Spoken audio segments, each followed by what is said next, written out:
of first year students.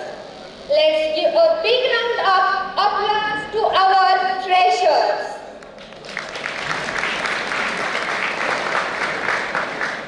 Ready to embark on a new chapter filled with learning, laughter and unforgettable memories. There is much more to try and much more to show. Your presence here signifies the strong bond that makes our college community so special. आपके आने से रंग बदल गए हैं, आपके आने से रंग बदल गए हैं, खुशियों के फूल खिल गए हैं सारे बाग, खुशियों के फूल खिल गए हैं सारे बाग, जीने का नया जोश लेकर आए हैं आप, जीने का नया जोश लेकर आए हैं आप. Now I would request Honorable Professor P.B. Ghewani sir to deliver his welcome speech. Good morning, one and all. I said good morning, one and all. Morning, sir. Am I audible? Yes. Thank you. Shri Balasaheb Mane शिक्षण प्रसारक मंडळ अंबड संचलित Ashokrao Mane group of इन्स्टिट्यूशनच्या first इयरच्या welcome function साठी व्यासपीठावरती उपस्थित आजच्या कार्यक्रमाचे प्रमुख अतिथी, प्रमुख व्याख्याते सन्माननीय युवराज पाटील सर, त्याचबरोबर आपल्या महाविद्यालयातील विविध सेक्शनचे डीन्स, विविध विभागांचे विभाग प्रमुख, फर्स्ट इयर इंजिनिअरिंग डिपार्टमेंटचे सर्वेसर्वा विभाग प्रमुख सुरेशी सर, या कार्यक्रमाच्या संयोजिका जाधव मॅडम,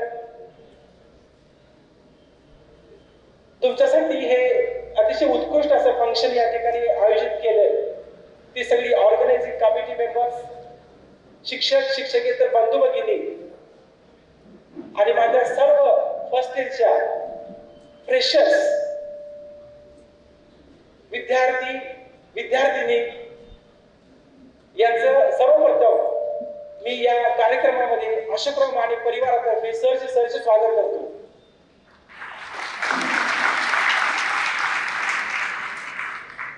मला वाटतंय की सप्टेंबर महिन्यामध्ये 2 सप्टेंबरला पहिला राऊंड झाला, त्यानंतर 20 सप्टेंबरच्या दरम्यान दुसरा राऊंड झाला आणि सप्टेंबरच्या महिन्याच्या अखेरपर्यंत तिन्ही राऊंड पूर्ण होऊन महाविद्यालय सुरू झालं.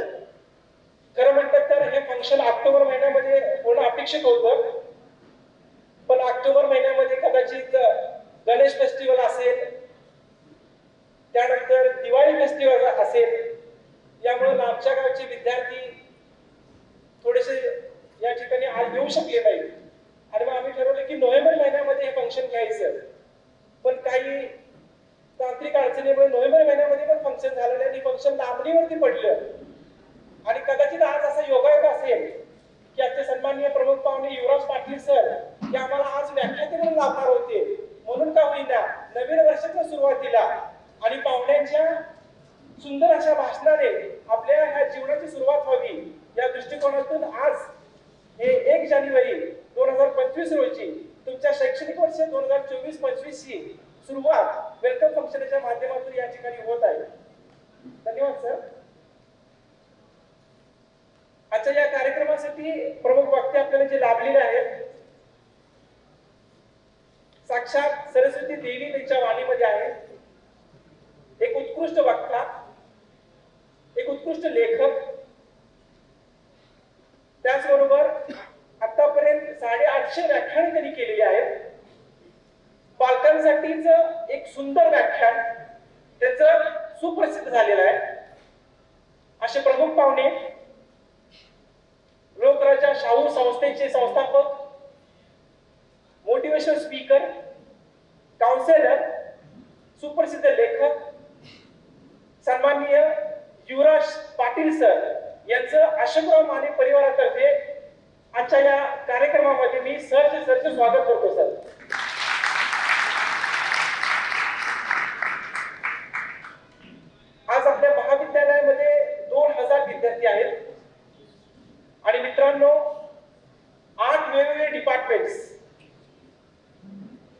आणि हे चालवत असताना जवळजवळ 100 शिक्षक शिक्षकेतर कर्मचाऱ्यांची टीम या ठिकाणी काम करते. यापैकी काही पदाधिकारी आपल्या समोर उपस्थित आहेत. त्याच्यामध्ये dean students affair doctor J M. Shinde sir, ते head of the department civil engineering सुद्धा आहेत.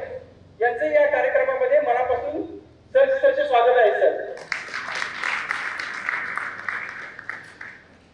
आजच्या या कार्यक्रमामध्ये dean IPSC doctor Jadhav madam याही या कार्यक्रमामध्ये आवर्जून उपस्थित आहेत. त्यांचेही मनापासून सरचे स्वागत आहे. या कार्यक्रमासाठी खास बुलढाण्यावरून आमच्यासाठी आलेले आहेत आमचे गेस्ट ऑफ ऑनर, आमचा आवडता विद्यार्थी, माजी विद्यार्थी, प्रख्यात व्याख्याता गणेश लोळके याचंही व्यासपीठावरती सर्वांच्या वतीने सरचे स्वागत आहे. गेले कित्येक दिवस तुमच्यासाठी ह्या कार्यक्रमाच्या नियोजन मध्ये सहभागी घेतलेले फर्स्ट इयर विभाग प्रमुख प्रोफेसर अमोल सूर्यवंशी सर यांचेही मनापासून या कार्यक्रमामध्ये सरचे स्वागत आहे. त्याचबरोबर या कार्यक्रमासाठी उपस्थित 8 आपले डिपार्टमेंट्स आहेत, त्याचे विभाग प्रमुख मी सर्वांची नावं घेतो या ठिकाणी. विभाग प्रमुख electrical engineering department Sangeeta Shetty मॅडम, विभाग प्रमुख computer science engineering department professor Suresh Redekar, विभाग प्रमुख electronics and telecommunication department doctor Digvijay Pawar sir, विभाग प्रमुख artificial intelligence machine learning and data science doctor Sarde sir, विभाग प्रमुख mechanical engineering professor M.A. Sutar sir, त्याचबरोबर incharge director MBA doctor Sagar Sutar sir, या सर्वांचं या कार्यक्रमामध्ये मी सरचे स्वागत करतो. ऍडमिशन प्रक्रिया जवळजवळ 3 महिने सुरू होती आणि या ऍडमिशन प्रक्रियेमध्ये सर्व ऑफिस टीम तुमच्यासाठी काम करत होती. त्या ऑफिस टीमचे सर्व ऍडमिनिस्ट्रेटिव्हचे incharge registrar of AMJoy mister Rahul Modke यांचेही मनापासून या कार्यक्रमामध्ये मी सरचे स्वागत करतो.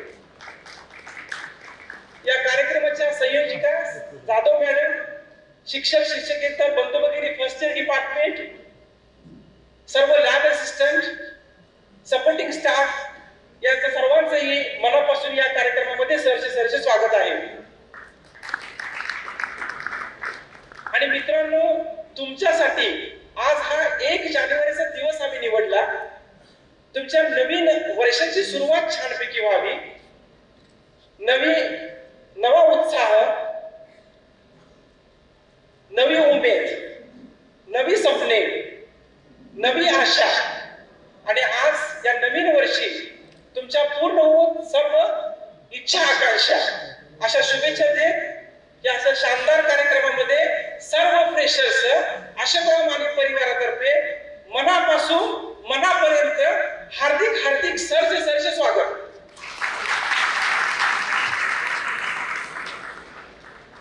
आजचा हा कार्यक्रम सोहळा पार पडण्यासाठी सर्व मान्यवर या ठिकाणी आपल्याला शुभेच्छा देण्यासाठी उपस्थित आहेत. पण मान्यवरांना आणि आपल्या सर्वांना या संस्थेची ओळख करून देणं माझं कर्तव्य आहे. ही जी संस्था आहे त्याचं नाव आहे श्री बाळासाहेब माने शिक्षण प्रसारक मंडळ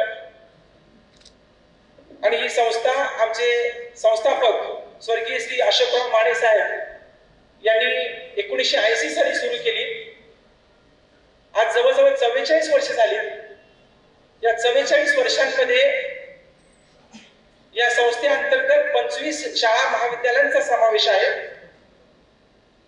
या 25 शाळा महाविद्यालयांमध्ये इंजिनिअरिंगचं महाविद्यालय, फार्मसीची महाविद्यालय, नर्सिंग, मेडिकलमध्ये BAMS, BHMS, polytechnic, junior colleges, प्राथमिक माध्यमिक शाळा अशा जवळजवळ 25 संस्थांचा समावेश या ठिकाणी आहे. गोरगरीब तळागाळातील प्रत्येक विद्यार्थी शिकला पाहिजे. वाठार, वडगाव, शाहूवाडी, हातकणंगले, पन्हाळा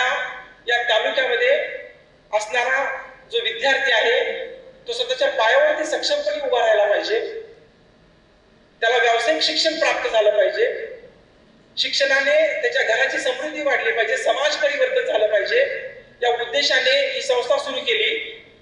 आणि आज 44 वर्षामध्ये आमचे अध्यक्ष श्री विजयसिंह माने साहेब यांच्या मार्गदर्शनाखाली, त्याचबरोबर आमच्या संचालिका सो मनीषाताई माने वहिनी साहेब यांच्या मार्गदर्शनाखाली आज या संस्थेअंतर्गत जवळजवळ 12,000 विद्यार्थी शिक्षण घेत आहेत.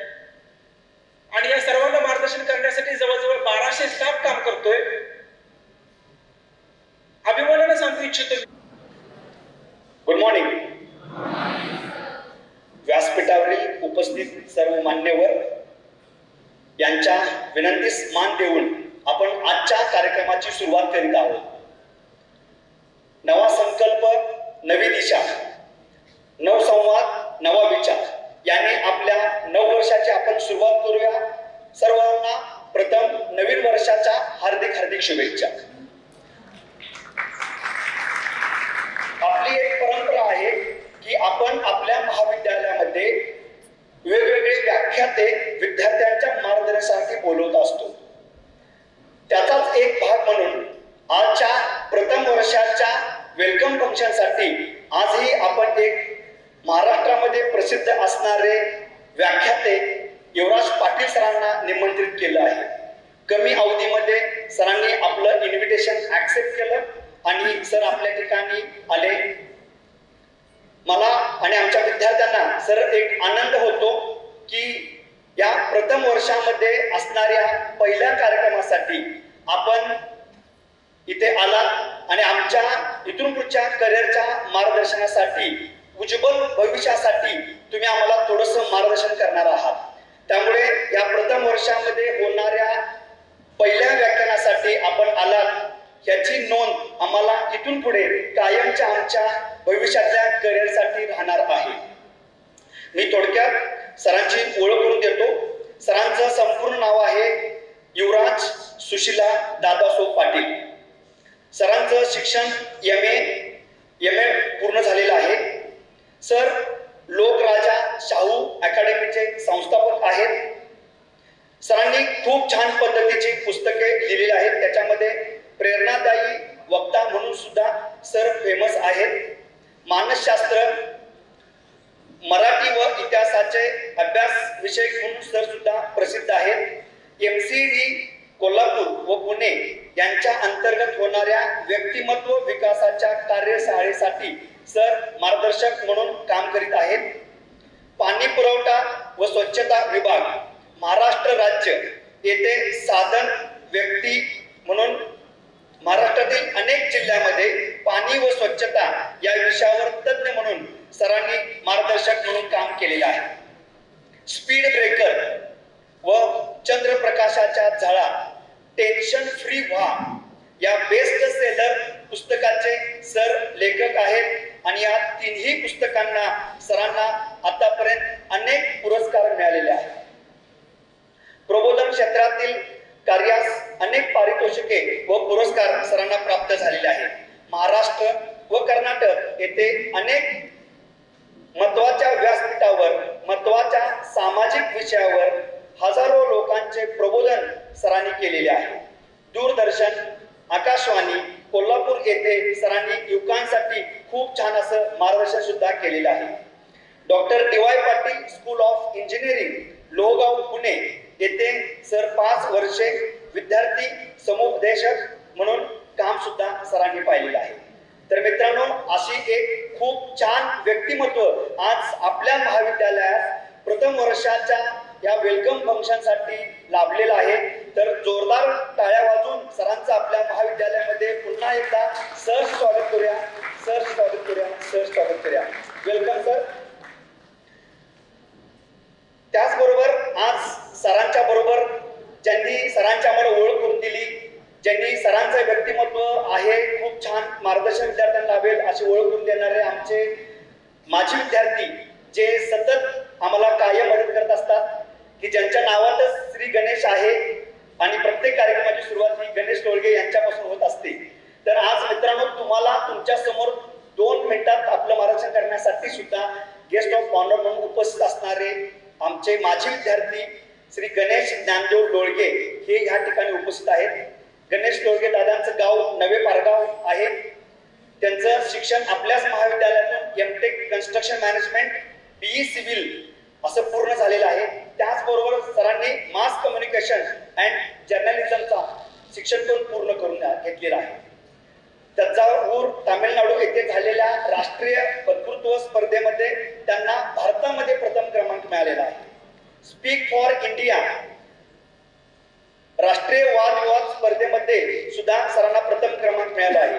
डॉक्टर बाबासाहेब आंबेडकर संशोधन व प्रशिक्षण संस्था पुणे पार्टी येथे झालेल्या राज्यस्तरीय वक्तृत्व स्पर्धेमध्ये सरांना प्रथम क्रमांक मिळाला आहे. याच प्रकारचे एकूण 15 वेगवेगळे पारितोषिक लाभलेले असे व्यक्तिमत्व आपल्या ठिकाणी आज उपस्थित आहेत. गणेश लोळगे दादांनी 16 वर्षात 16 वेगवेगळ्या राजकीय रणनीतिकार म्हणून काम केलेलं आहे. 250 पेक्षा जास्त पारितोषिके आज त्यांनी मिळवलेले आहेत आणि 500हून जास्त व्याख्याने त्यांनी दिलेली आहेत. त्यासाठी आज आपल्या अशोकराव माने ग्रुप ऑफ इन्स्टिट्यूशनचा माजी विद्यार्थी म्हणून महाराष्ट्रामध्ये फिरणारे आपलं एक आवडतं आणि लाडकं नेतृत्व आज आपल्या ठिकाणी उपस्थित आहेत. तर अशा ह्या चांगल्या व्यक्तिमत्वाचा गणेश लोळगे दादांचा आपण आपल्या महाविद्यालयाच्या वतीनं जोरदार टाळ्या वाजवून आपण सर्वांनी त्यांचंही स्वागत करूया. Welcome sir. तर मित्रांनो, आजचा हा वेलकम फंक्शन जरी सरांनी सांगितलं तसं वेळ झाला असेल तरीही सर आपण हा कार्यक्रम विद्यार्थ्यांच्या मागणीनुसारच करीत आहोत. आज सकाळचा असणारा जोश आणि इथं असणारं त्यांचा आज असणारं प्रेरणादायी असणारं हे मार्गदर्शन असणारं एक आपल्याला सर्वांना इथं लाभणार आहे. तर सर्वांनी खूप छान पद्धतीनं आपण सहकार्य करायचं आहे आणि आजचा असणारा वेलकम फंक्शन आपण सर्वांनी यशस्वी करून दाखवायचं आहे. मला व्यासपीठावर बोलण्याची संधी दिली त्याबद्दल सर्वांचे आभार. Thank you one and all.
and occasionally embarrassing yourself in public. I also had the privilege of serving as the president of Applied Sciences and Humanities Department last year, leading my batch, organizing events and planning last year's freshers party gave me a chance to step out of my comfort zone. And trust me, coordinating such a big event is not an easy task, not a small feat. So kudos to all the organizing team here. For the next few years, you will be surrounded by countless opportunities for leadership, for personal growth, as well as brilliant and passionate peers which will motivate you, and a very beautiful campus. Today marks the start of a new chapter in your lives. Being new also means that you are the most powerful students on the campus, as you have the time, energy and the capacity to organize and to make the institution exactly the place where you want it to be. If there's something you want here, I want each and every one of you to go out and achieve it. If you need help, then ask for help. If I add my experience, then apart from organizing events, I jumped into as many competitions as I could. Me and my fellow mates attended Speak for India held at MIT campus Pune, or elocution competition held at Debato University Lonere. The institution provided us with all the support we needed. All the guidance and encouragement was given to us by the very warm faculties. From taking us to those venues and to making sure that we have been well endorsed, they have been our reassurance since then. The deans, the professors, the whole community is there to help you. When it comes to figuring it out, I want all of you to know that you will not be doing any of it alone, because while each of you is powerful here, you are a lot more powerful when you are together. Think of yourself as a part of something bigger, learning from each other and respecting each other if you don't completely understand other person's perspective. As we celebrate the start of a new student of Electronics and Telecommunication Department, first of all, I will give my heartfelt thanks to Applied Science and Humanities Department for giving me chance to share my experience with you. तर लहानपणापासून आपण एक खूप छान line मला वाटतं ऐकत आलो की अनुभव हाच एक मोठा शिक्षक असतो किंवा experience is the best teacher. कारण या प्रत्येक अनुभवातून मला वाटतं आपण काहीतरी शिकत असतो आणि असेच काही माझे अनुभव आज शेअर करण्यासाठी मी इथं उभे आहे. तर आमचं जेव्हा फ्रेशर झालं तेव्हा ॲज अ मेन गेस्ट म्हणून प्रीती पाटील मॅम आल्या होत्या आणि त्यांनी खूप छान गोष्ट सांगितली. ती गोष्ट अशी होती की 2 विद्यार्थी असतात आणि त्यांना त्यांचे शिक्षक सांगतात की जर तुमच्या मागे एखादा वाघ लागला तर तुम्ही काय कराल. तर पहिला विद्यार्थी ॲज युज्युअल सांगतो की मी जितका फास्ट पळता येईल तितका फास्ट पळेल. आणि दुसऱ्या विद्यार्थ्याला विचारलं तर तो सांगतो की मी सुद्धा फास्टच पळेल, पण त्या विद्यार्थ्याच्या 2 पावलं पुढे राहण्याचा प्रयत्न करेन. शिक्षक विचारतात का, असं का बरं.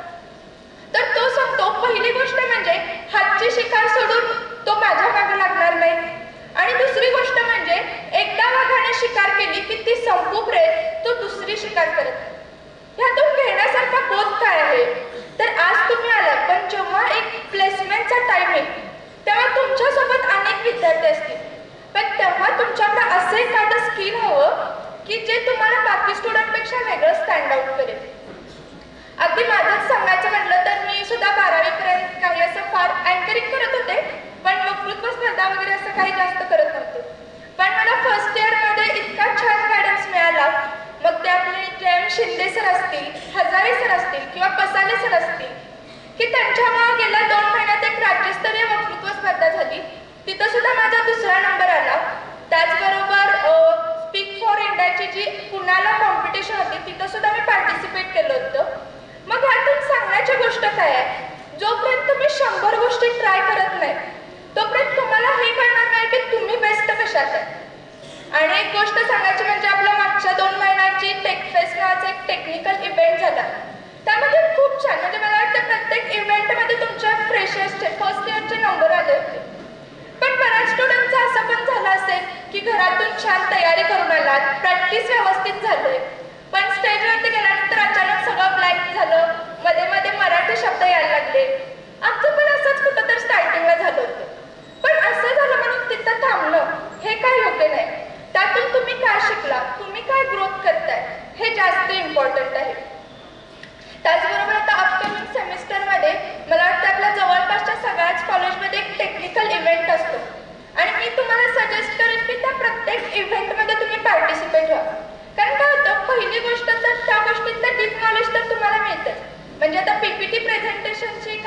सब्जेक्टवरती असेल तर त्या सब्जेक्टचं डीप नॉलेज तर तुम्हाला मिळतच जातं.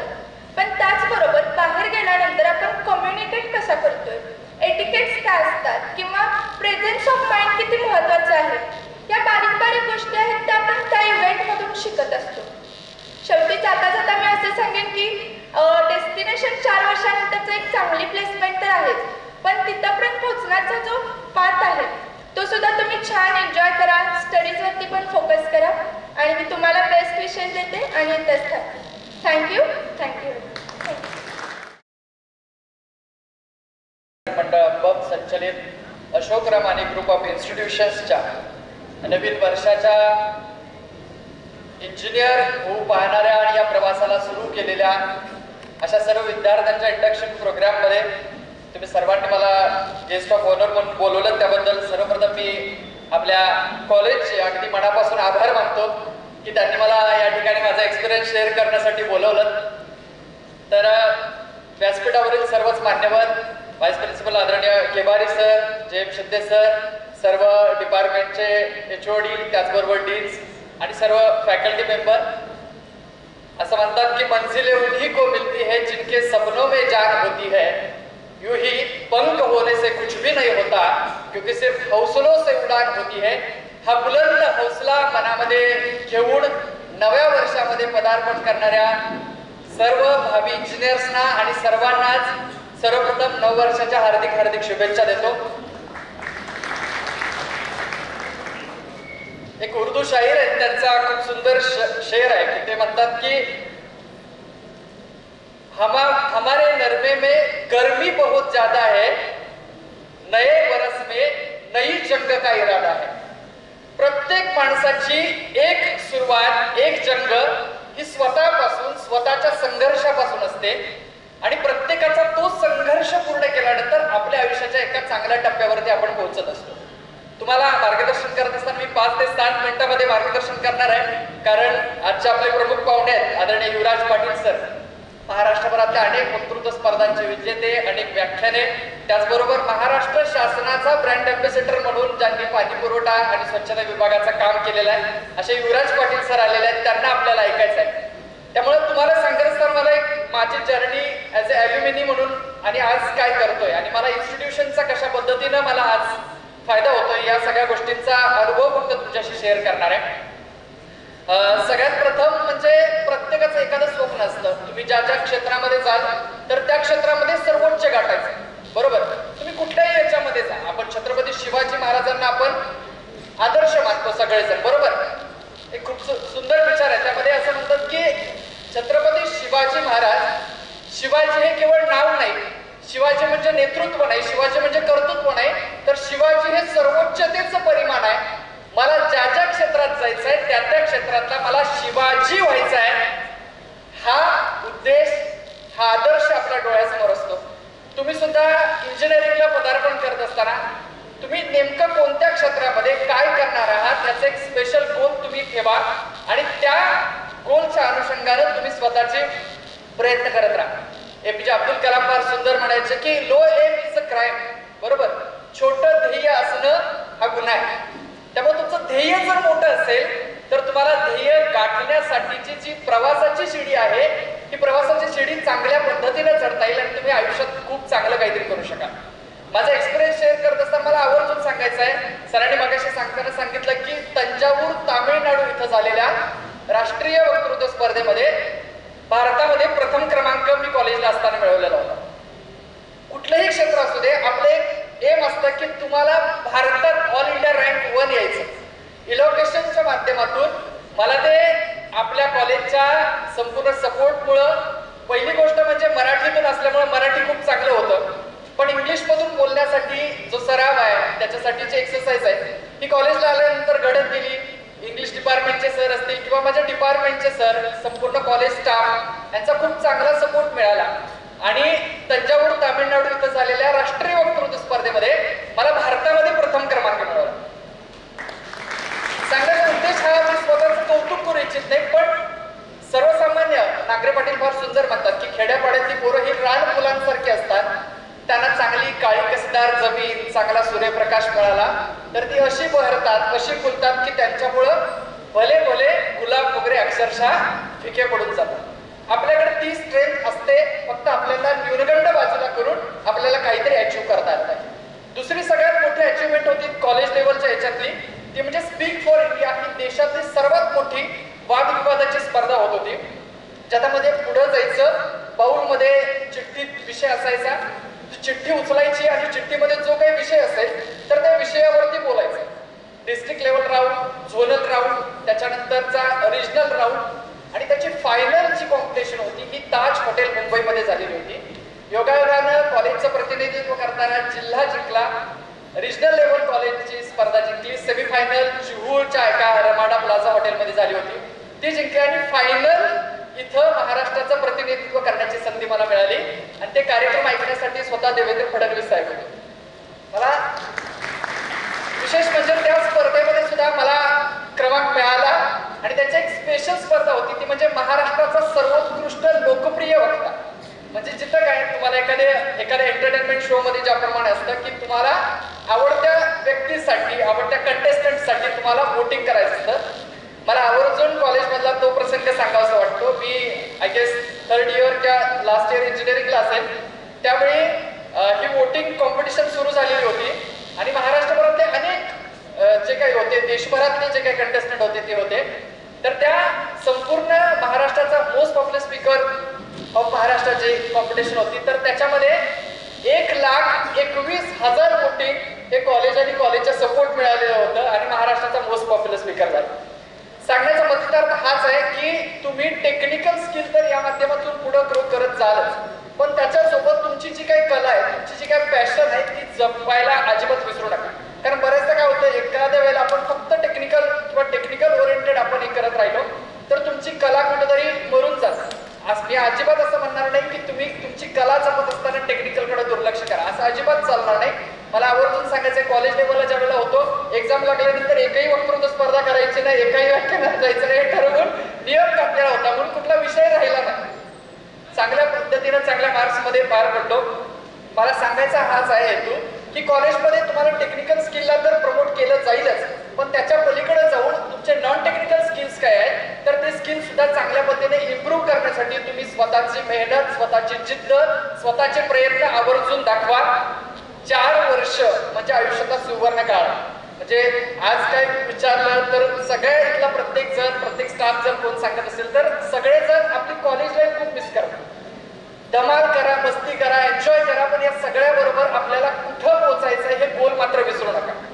सगळ्यात छोटासा कानमंत्र शेवट जाता जाता देईन, ते म्हणजे आयुष्यात काय जरी जमलं नाही तर स्वतःच एक स्वॉट अनालिसिस करा. नवीन वर्ष आल्यानंतर प्रत्येक जण आपण नवा संकल्प घेऊन येतो. नवा संकल्प आला की मग 2 दिवस ठरवतोय व्यायाम करायचं, तिसऱ्या दिवशी बरोबर अंग दुखायला लागते, गप्प बसतोय. 2 दिवस ठरवतं इंग्लिश व्होकॅब्युलरी वाढवायची, 2 दिवस इंग्लिश न्यूजपेपर वाचतो आपण, तिसऱ्या दिवशी आपोआप आपला इंग्लिश न्यूजपेपर बाजूला पडतो, कंटाळा येतो. असं करू नका. मानसशास्त्र जे काय सांगते की तुम्हाला एखाद्या गोष्टीची किमान 21 दिवस सवय लागली, ती कन्सिस्टंट पद्धतीने तुम्ही 21 दिवसामध्ये केली, कन्सिस्टंट केली तर ती तुम्हाला आयुष्याची सवय बनवून जाते. तुम्हाला ज्या ज्या काही सवयी बनवायच्या आहेत ते स्वतःच्या आजच्या डायरीवरती द्या. मी नेहमी एक सांगतो की तुम्हाला स्वतःच्या आयुष्याचं स्वॉट अनालिसिस करायला जमलं पाहिजे. शेवटी फक्त हे स्वॉट अनालिसिस सांगतो आणि थांबतो. पहिली गोष्ट असते ती म्हणजे स्ट्रेंथ.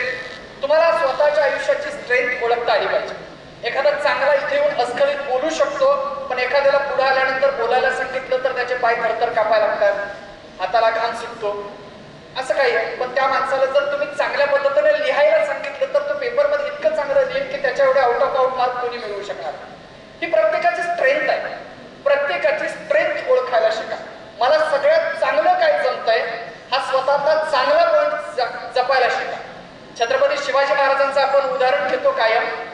छत्रपती शिवाजी महाराजांनी स्वतःची स्ट्रेंथ ओळखली होती. लाख मेले तरी चालतील पण लाखोंचा पोशिंदा मात्र जगला पाहिजे असं म्हणणारे स्वामिनिष्ठ मावळे ही महाराजांची स्ट्रेंथ होती. सह्याद्री, या सह्याद्रीच्या कडेकपाऱ्यांमध्ये छत्रपती शिवाजी महाराजांनी संपूर्ण लढाया केल्या. हा सह्याद्री महाराजांची स्ट्रेंथ होती. दुसरी गोष्ट आहे ती म्हणजे विकनेसेस. आपल्याला आपल्या आयुष्यातली विकनेसेस ओळखता आले पाहिजे. मला इंग्लिश चांगलं बोलता येत नाही, माझी व्होकॅब्युलरी नाही आहे, तर स्वतः मान्य करता आलं पाहिजे. बऱ्याचदा काय होतं, मुलांना मित्रांमध्ये आपण सांगतो हे होय, अरे खूप छोटा प्रॉब्लेम आहे, सहजपणे सॉल्व्ह होईल, हे होय, हे मला सहज जमते, गोष्टी आपण सहजपणे आपण एक गोष्ट आहे, आपला विकनेसेस झाकून ठेवून फक्त आपण स्वतःला फसवू शकतो, स्वतःच्या आई वडिलांना माफ करा, आपण मित्रांना फसवू शकतो, आई वडिलांना फसवू शकतो, पण स्वतःला स्वतःच्या नजरेमध्ये कदापि फसवू शकत नाही. तेव्हा स्वतःचा विकनेस काय आहे हे ओळखा आणि त्या विकनेस वरती आपल्याला 4 वर्षामध्ये मला नेमकं काय करायचं याचा एक रोड प्लॅन तयार करा, तर तुमच्या 4 वर्षानंतरचं आयुष्य खूप चांगलं होऊ शकेल. छत्रपती शिवाजी महाराजांचं उदाहरण सांगायचं झालं तर महाराजांनी सुद्धा स्वतःचा विकनेस ओळखला होता. तो विकनेस होता ते म्हणजे छत्रपती शिवाजी महाराजांनी खुल्या मैदानात जर लढाई केल्या असत्या तर महाराजांच्या 2000-3000 सैन्यापुढं तिकडचं 5 लाख 10 लाखाचं सैन्य होतं, महाराजांचा निभाव कधीच लागला नसता. तुम्हाला स्वतःच्या आयुष्याचा विकनेस ओळखून त्याच्यावरती रामबाण उपाय शोधता आला पाहिजे. महाराजांनी सुद्धा रामबाण उपाय शोधला होता. तो रामबाण उपाय काय होता महाराजांनी शिकवला, तो म्हणजे गनिमी कावा. त्या गनिमी काव्याच्या माध्यमातून छत्रपती शिवाजी महाराजांनी आपला विकनेस बाजूला केला आणि म्हणून हे स्वराज्य उभं राहू शकतं. तिसरी गोष्ट येते ती म्हणजे अपॉर्च्युनिटी. अपॉर्च्युनिटी म्हणजे संधी. आयुष्यात आलेली ही संधी कधीही दवडू नका, कारण मी नेहमी म्हणतो हे 4 वर्ष तुमच्या आयुष्यात परत येणार नाही. हा 4 वर्षाचा प्रवास तुम्हाला परत येणार नाही. जे टेक्निकल स्किल्स तुम्हाला ग्रॅब करायचे तर ते तुम्हाला आत्ता आत्मसात करता आले नाही तर पासआउट झाल्यानंतर तुमची मार्केटमध्ये असणारी क्रेडिबिलिटी तुम्हाला कमी वाटायला लागेल. त्यामुळे ज्या गोष्टींवरती काम करायचं आहे ती अपॉर्च्युनिटी, ती संधी ओळखा. कारण तुम्हाला आजही चांद्रयान मोहीम ज्या वेळेला आखण्यात आली होती त्यावेळेला चांद्रयान मोहिमेचा प्रमुख हा एडविन सी अल्डारिन नावाचा अमेरिकेच्या एअरफोर्स मध्ये काम करणारा एक व्यक्ती होता. आणि ज्यावेळेला चांद्रयान चंद्रावरती पोहोचलं त्यावेळेला पहिला आदेश आला की आयुष्यातली संधी किती महत्वाची असते बघा, की Edwin go ahead and achieve a success. त्यावेळेला एडविनच्या मनात प्रश्न पडला की बाबा रे, पृथ्वीच्या गुरुत्वाकर्षण शक्तीपेक्षा चंद्राची गुरुत्वाकर्षण शक्ती काही पटीने जास्त आहे आणि म्हणून मी पाय ठेवल्या जर माझे पाय जमिनीत खेचले गेले तर. आणि एडविन थांबला. असं म्हणतात कायदा पाळगतीचा काळ मागे लागला, थांबला तो संपला. जी माणसं थांबतात ती माणसं संपतात. आज तुम्ही एखादा जॉब नाही घेतला तर महाराष्ट्रभरातल्या इंजिनिअरिंग कॉलेजमधनं पासआउट होणारे अनेक विद्यार्थी कोण ना कोणतरी ती संधी घेऊ शकतं, त्या संधीचं सोनं करू शकतं. एडविन तिथंच थांबला. दुसऱ्या क्षणाला नील आर्मस्ट्रॉंगला लगेच आदेश आला नासाच्या एरोस्पेस सेंटरमध्ये, Neil go ahead and achieve a success. त्याला क्षणाचाही विलंब न करता नील आर्मस्ट्रॉंगनं चंद्रावरती पहिलं पाऊल टाकलं. आणि आजही तुम्हाला जर विचारलं की चंद्रावरती पहिलं पाऊल टाकणारी व्यक्ती कोण, तर आम्हाला नील आर्मस्ट्रॉंग माहिती आहे, आम्हाला एडविन सी अल्डारिन माहिती नाही. तुम्ही यशस्वी झाला तर तुमच्या यशावरती दावा सांगणारे अनेक जण असतील. कॉलेजमध्ये आमचा स्टुडंट आहे, आई वडील म्हणतील माझा विद्यार्थी माझा मुलगा आहे म्हणून त्याने एवढं चांगलं हे केलं. पण तुम्ही जर अपयशी झालात तर त्या अपयशाची कोणीही काही करणार नाही. आई वडील तर पहिला 2 चपके देतील, मग वेगळा सत्कार घरी असतो तो वेगळा, आणि आयुष्याच्या एका टप्प्यावरती आपल्याला फेल्युअर वाटायला. चौथी गोष्ट आहे ती म्हणजे थ्रेट्स. आयुष्यातले धोके ओळखायला शिका. ज्या वयामध्ये ज्या गोष्टींना आपल्याला इम्पॉर्टन्स द्यायचा आहे त्या इम्पॉर्टन्स आपल्याला देता आलं पाहिजे. छोट्या मोठ्या गोष्टींच्या भूलतापांना आमिषांना बळी पडून आपल्या आयुष्यातला सुवर्ण काळ तुम्ही घालवू नका. आज माणसाचं आयुष्य 30 सेकंदांच्या रील पुरतं मर्यादित झालं. कॉन्सन्ट्रेशन फार कमी झालंय. कोविड नंतर एक टीचर म्हणून आज याच्यामध्ये काम करत असताना सुद्धा मला हे जाणवतं की आपलं कॉन्सन्ट्रेशन फार कमी झाले. 30 सेकंदांची रील सुद्धा आपण पूर्ण बघत नाही. बघा ऑब्झर्वेशन करून, लगेच आपण स्क्रोल करू. तुम्हाला हे ऑब्झर्वेशन जर स्वतःमध्ये जाणवत असेल तर स्वतः सुद्धा सोशल मीडियाचा जो वापर आहे तर त्याचा उत्कृष्ट वापर आपल्याला कसा करता येईल या दृष्टीने विचार करा. गुगल करताना चांगल्या गोष्टी करा, त्याचा वापर स्वतःच्या याच्यासाठी ठेवा. कारण आज आपल्याला टेन्शन कशामुळे येतं, ज्याच्यासाठी स्टेटस ठेवलाय तो बघत नाही म्हणून आम्हाला टेन्शन येते. म्हणजे आजच्या टेन्शनची विद्यार्थ्यांची मात्रा काय झाली आहे बघितल्यानंतर आपल्याला फार वाईट वाटतं. बबलू वडर नावाचे आमचे एक मित्र आहेत, ते फार सुंदर म्हणतात की आउटडेटेड झाले आयुष्यात सारं, स्वप्न सुद्धा आता डाउनलोड होत नाही आणि संवेदनांनाच आमच्या व्हायरस लागलाय आणि दुःख सेंड करता येत नाही. जुने पावसाळे उडून गेले, डिलीट झालेल्या फाईल सारखे, आणि घर सुद्धा आता कसं शांत असतंय रेंज नसलेल्या मोबाईल सारखे. हँग झालेल्या पीसी सारखी मातीची स्थिती लय वाईट आणि जाती माती जोडणारी कुठेच नाही वेबसाईट. कम्प्युटरच्या चिप सारखा माणूस मनातून खुजा झालाय आणि मदर नावाचा बोर्डच त्याच्या आयुष्यातून वजा झालाय. फ्लॉपी डिस्क ड्राईव्ह मध्ये आता संस्कारांना जागा नाही आणि फाटली मने सांभाळणारा इंटरनेटवर धागा नाही. करप्ट झाली नाती आणि फॉर्मॅट झाले घर. तरीही छातीशी असतोय मोबाईल आणि हाताशी असतोय कम्प्युटर. टेक्नॉलॉजीच्या जगतामध्ये टेक्नोसोबत होत असताना चांगला वापर करा. त्याचा चांगल्या वापराचा वापर आपलं ध्येय अचीव्ह करण्यासाठी करा. तुमचा जास्त वेळ न घेता माझ्या शब्दांना पूर्णविराम देताना मी फक्त इतकंच म्हणेन की आयुष्यामध्ये इतके मोठे व्हा, इतके मोठे व्हा, इतके मोठे व्हा की भाग्यवान या शब्दाचा अर्थ तुमच्याकडे बघितल्यानंतर कळेल. त्या तुमच्या भावी वाटचालीसाठी मी आज तुम्हाला मनापासून शुभेच्छा देतो. तुम्हाला नववर्ष सुखाचं, समाधानाचं, आरोग्यदायी आणि तुमच्या महत्वाकांक्षा पूर्ण करणारे हो या सर्वांना शुभेच्छा देतो.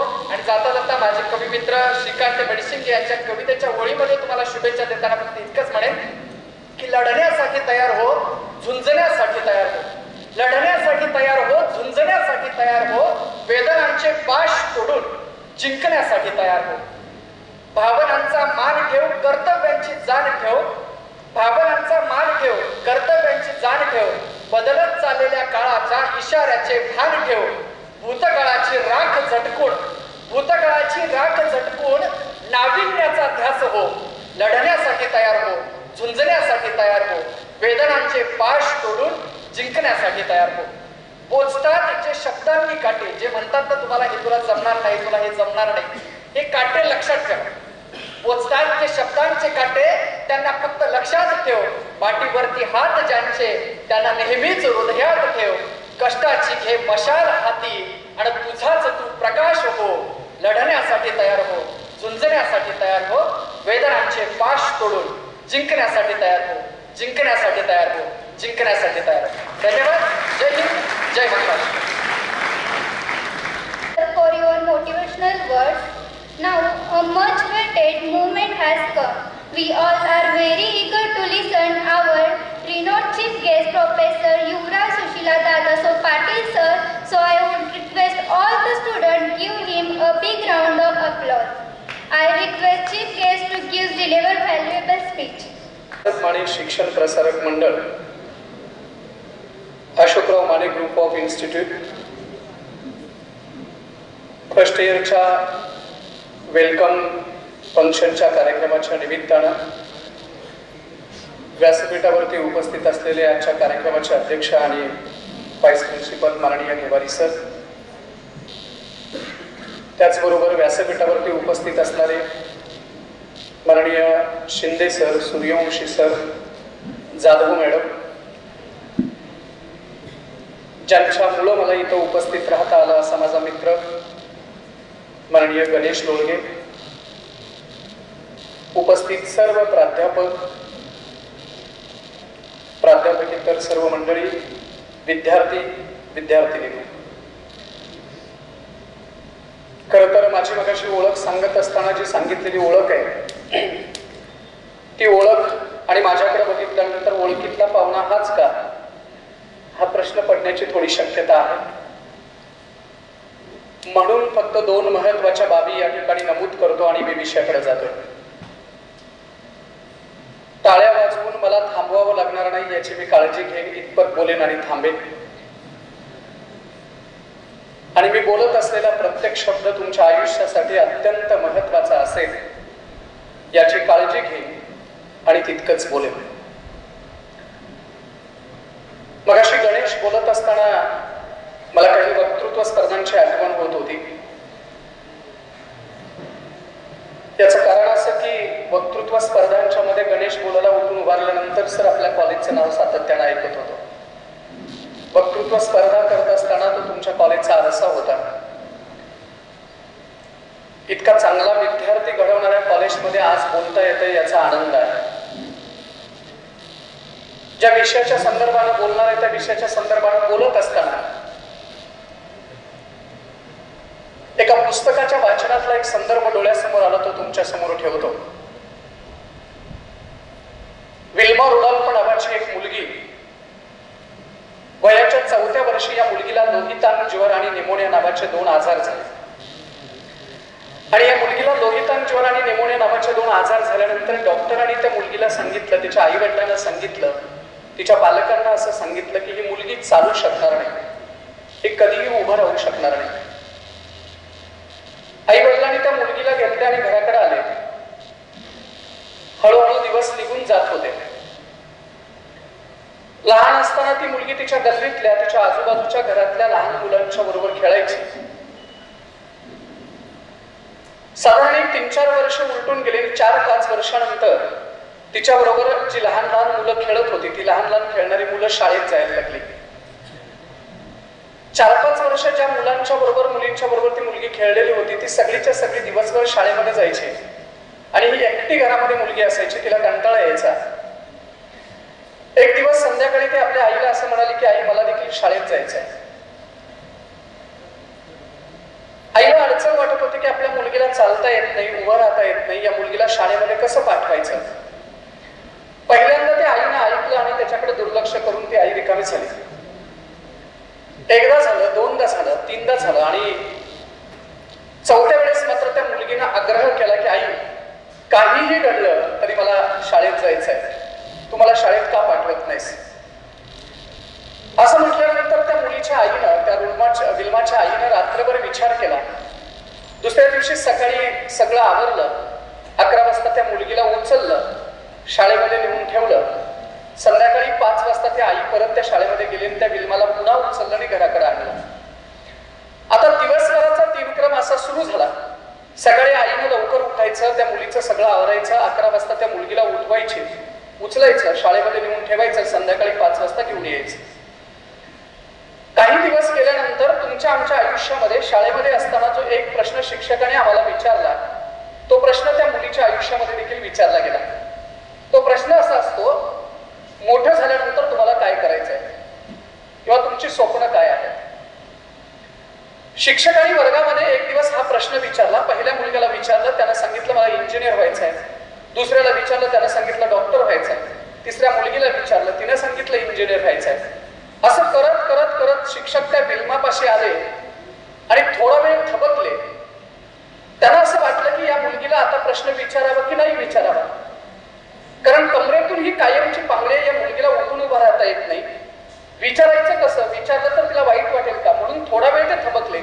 पण सगळ्यांच्या बरोबरचा तो प्रश्न तिलाही विचारला, विल्मा मोठं झाल्यानंतर तुला तुझ्या आयुष्यात काय व्हायचंय. आणि त्या मुलगीनं खाली घातलेली मान वरती केली, नजरेला नजर मिळवली आणि शिक्षकांना उत्तर दिलं, सर मला मोठं झाल्यानंतर जगातील सर्वात वेगवान धावपटू व्हायचंय. असं म्हटल्यानंतर सगळा वर्ग त्या मुलगीला हसायला लागला, तिला चिडवायला लागला, कारण त्या मुलगीला उभं राहता येत नव्हतं हे सगळ्यांना माहिती होतं. सगळा वर्ग हसल्यानंतर मात्र त्या मुलगीने मान खाली घातली. ती मुलगी ढसाढसा रडायला लागली. संध्याकाळी 5 वाजेपर्यंत ती मुलगी रडत होती. संध्याकाळी 5 वाजता तिची आई तिला न्यायला आली. ती आईच्या कुशीमध्ये शिरली आणि आईच्या कुशीमध्ये शिरता शिरता ती आई असं म्हणाली, आई मला जगातील सर्वात वेगवान धावपटू व्हायचं आहे. वर्गातील सगळी मुलं मला हसतायत, तू मला मदत करशील का ग, मला जगातील सर्वात वेगवान धावपटू व्हायचं आहे. आईच्या काळजात असं धस झालं, कारण ह्या मुलगीला उभं राहता येत नाही. डॉक्टरांनी सांगितले मुलगी चालू शकणार नाही, मुलगीचे स्वप्न आहेत की जगातील सर्वात वेगवान धावपटू व्हायचं आहे. काय करावं. आई संध्याकाळी त्या मुलगीला घराकडे घेऊन आली. जेवण झालं, पण आईच्या डोक्यामध्ये एकच गोष्ट होती, तिच्या डोळ्याची धार तुटत नव्हती पाण्याची. आपली मुलगी जर चांगली असती तर तिला निश्चित आपण जगातील सर्वात वेगवान धावपटू बनवू शकलो असतो, पण मुलगीला चालता येत नाही. आईला वेदना होत होत्या. संध्याकाळी तिने जेवण केलं, मुलीला खायला घातलं, मुलगी झोपी गेली आणि रात्रभर आई जागी राहिली. पहाटे 4 वाजता मात्र तिच्या आईने निर्धार केला. पहाटे 4 वाजता त्या विल्माला झोपलेलं हलवलं, उठवलं. सगळं जग शांत झोपलेलं होतं. त्यावेळेस विल्माला उठवून गल्लीमध्ये आणलं. 15 फूट अंतरावरती तिला उभं केलं. लोखंडाचे आधाराचे बूट तिच्या अंगामध्ये चढवले, पायामध्ये तिच्या लोखंडाचे बूट चढवले आणि 15 मीटर अंतरावरती उभं करून तिच्या आईने हिचकी वाजवल्याने सांगितलं, विल्मा चालायला सुरुवात कर. आता जर पाय नाही उचललास तर पुन्हा कधीही तू आयुष्यात पाय उचलू शकणार नाहीस. असं म्हटल्यानंतर त्या विल्मानं चालायला सुरुवात केली. दीदी आणि दादांनो, त्या 15 मीटरचं अंतर चालायला विल्मा रुडॉल्फ या मुलगीला साधारण 2 तासाचं अंतर, 2 तासाचा वेळ लागला. 2 तासाच्या वेळात ती 15 मीटरचं अंतर कसं बसं धडपडत चालत आली. लोखंडाचे जे बूट होते ते आधाराचे घोट्याला तिच्या घासत होते. रक्ताची धार लागलेली होती. सगळं बूट रक्ताने भिजलं होतं. पण 15 मीटरचं अंतर चालल्यानंतर ती मुलगी आईच्या कुशीत शिरली आणि काय म्हणाली माहित आहे, आई तू जर अशी पाठीशी उभा राहिलीस तर निश्चितपणे मी जगातील एक वेळेस वेगवान धावपटू आहे हे सिद्ध करून दाखवेन. दररोज आता या मायलेकींचा उपक्रम चालू झाला.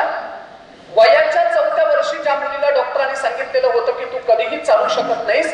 ती 9व्या वर्षी आधाराचे बूट फेकून चालायला लागली. 12व्या वर्षी पहिल्यांदा ती चालत शाळेमध्ये गेली. वयाच्या 16व्या वर्षी विल्मा रुडॉल्फ या मुलगीने जिल्हास्तरीयला पहिल्यांदा क्रमांक मिळवला. आणि 1960 सालची ऑलिम्पिकची स्पर्धेचा इतिहास नेटवरती काढून बघा.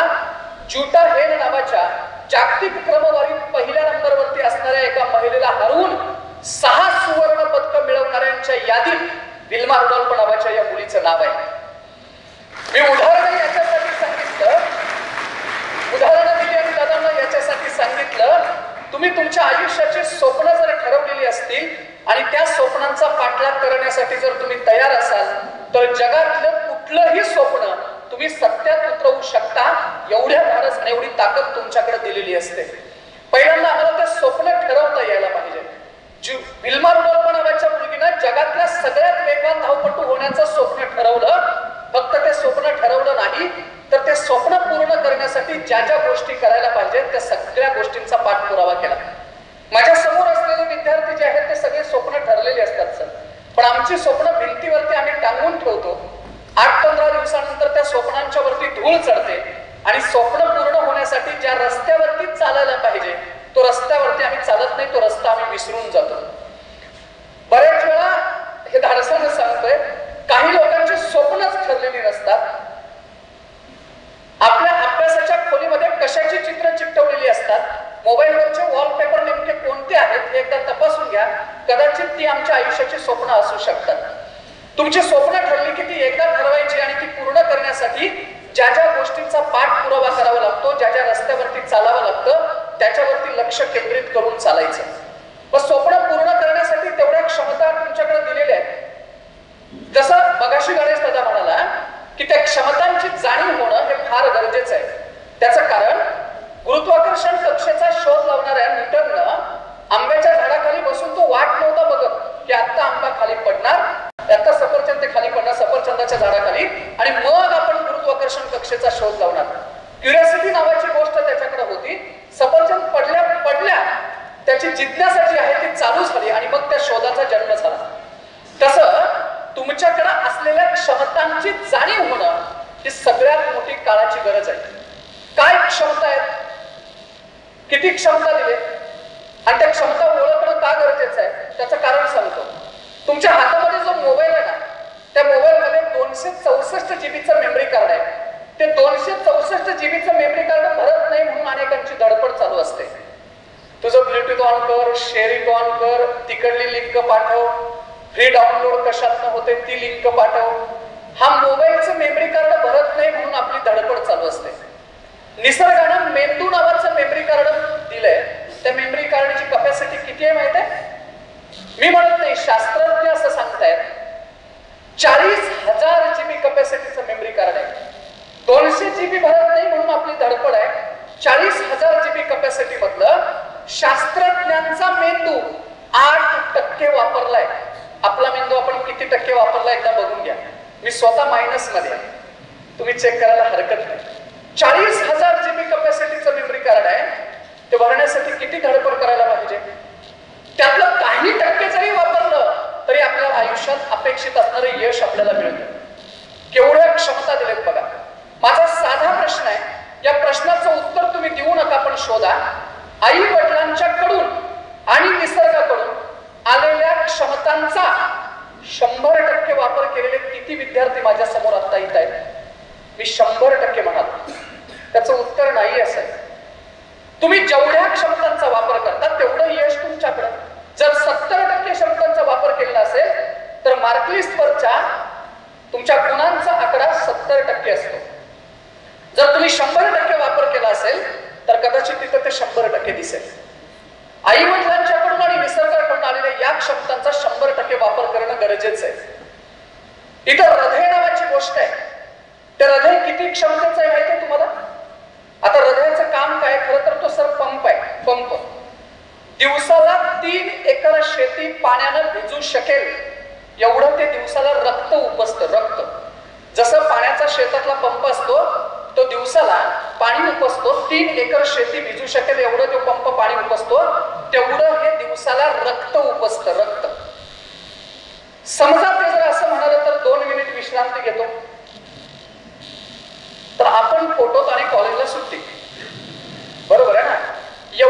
क्षमतेचं हृदय आहे. वापराय कशाला पाहिजे? खेळात वापरायला पाहिजे, PSI भरतीसाठी वापरायला पाहिजे, स्वतःचं आरोग्य चांगलं राहण्यासाठी वापरायला पाहिजे. एवढ्या ताकदीचं हृदय वापरलंय कशासाठी माहित आहे सर? चंद्र सूर्य तारे तोडून आणून देतो. इतकं सोपं आहे. आणि चंद्राला तोडून आणून दिल्यानंतर पृथ्वीच्या भोवती कोण फिरणार? मेणबत्ती घेऊन तुम्ही? कोण फिरणार? चंद्र सूर्य तारे तोडून आणून देतो. शिंदे सरांना एकदा विचारा, वेळेत सिलेंडर जर नाही देता आलं, जिथे सिलेंडर देता आलं तिथे चंद्र सूर्य तारे तोडून आणून देतो. हृदयाचं काम ते नाहीये. हृदयाचं काम हृदयाला करू दे. आम्ही चुकीच्या कामात आमच्या क्षमता लावल्या की सर विध्वंस व्हायला लागतो. आम्ही योग्य ठिकाणी आमच्या क्षमतांचा वापर केला पाहिजे. एवढ्या क्षमता आहेत. आणि मगाशी जसं म्हणालो की ग्रामीण भागातल्या मुलांच्याकडे ते जास्त आहे. का स्वतःला कमकुवत समजताय? जगातला सर्वोत्कृष्ट इंजिनियर होण्याची ताकद तुमच्याकडे आहेच. तुम्ही स्वतःला का कमकुवत समजताय माहित आहे? त्याचं कारण सांगतो. ग्रामीण भागातल्या मुलांच्याकडे जेव्हा जेव्हा मी बघतोय तेव्हा तेव्हा त्यांच्या समोरचे 2-3 प्रश्न असतात. माझे आई वडील शेतकरी आहे, माझी आर्थिक परिस्थिती तेवढी चांगली नाही आणि माझ्या आजूबाजूची सामाजिक परिस्थिती तशी नाहीये. मित्रांनो, अत्यंत धाडसानं सांगतो, तुम्ही कुठल्या आई वडिलांच्या पोटी जन्माला आलात महत्वाचं नाहीये. तुमची आर्थिक परिस्थिती काय आहे अजिबात महत्वाचं नाहीये. तुमचा सामाजिक परिसर काय म्हणतोय महत्वाचं नाहीये. तुमच्या मनगटात काय आहे आणि काळजात काय आहे याच्यावरती तुमच्या आयुष्याचं यश अवलंबून आहे. तुमची स्वप्न काय आहेत याच्यावरती तुमच्या आयुष्याचं यश अवलंबून आहे. तुम्ही स्वतःला कमकुवत का समजता? मला महात्रया रामचं एक पुस्तक आठवते सर, अनपोस्टेड लेटर नावाचं. त्याच्यातलं एक उदाहरण सांगतो. तुम्हाला बुद्धिबळाचा खेळ माहितीये? त्या बुद्धिबळाच्या खेळाचा नियम काय असतो सांगतो. जेवढी ताकदवर मंडळी आहेत ना ती सगळी मागे आहेत. हत्ती, घोडा, उंट, वजीर हे सगळे पाठीमागे आहेत ना. या सगळ्यांना अधिकार आहे बघा. हत्ती कसाही जातो पाठीमागे येतो, उंट तिरका जातो पुन्हा मागे येतो, वजीर त्या पटावरती कसाही फिरतो, घोडा 2.5 पावलं डाव्या बाजूला, घोडा 2.5 पावलं उजव्या बाजूला, समोर तो कसाही त्याच्यावरती वावर करू शकतो.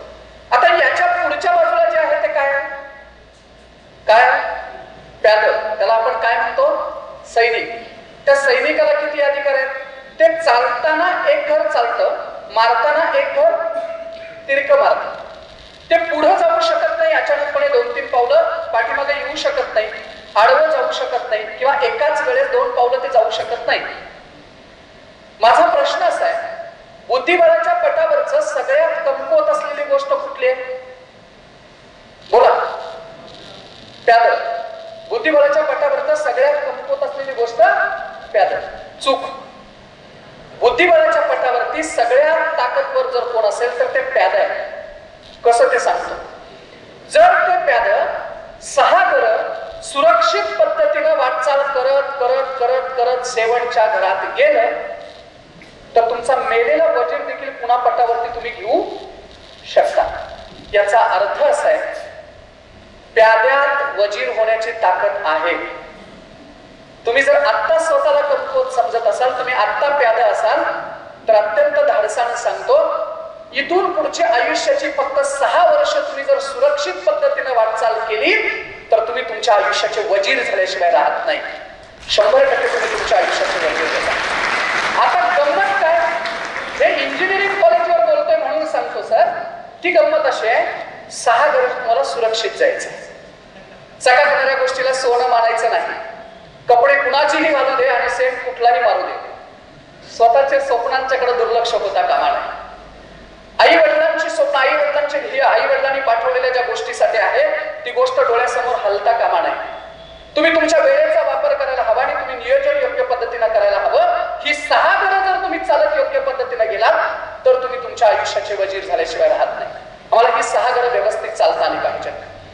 स्वप्न ठरलेली असेल, तुमच्या क्षमतांची जाणीव झाली, तुमच्या मर्यादांची जाणीव झाली की तुमची वाटचाल सुकर होते.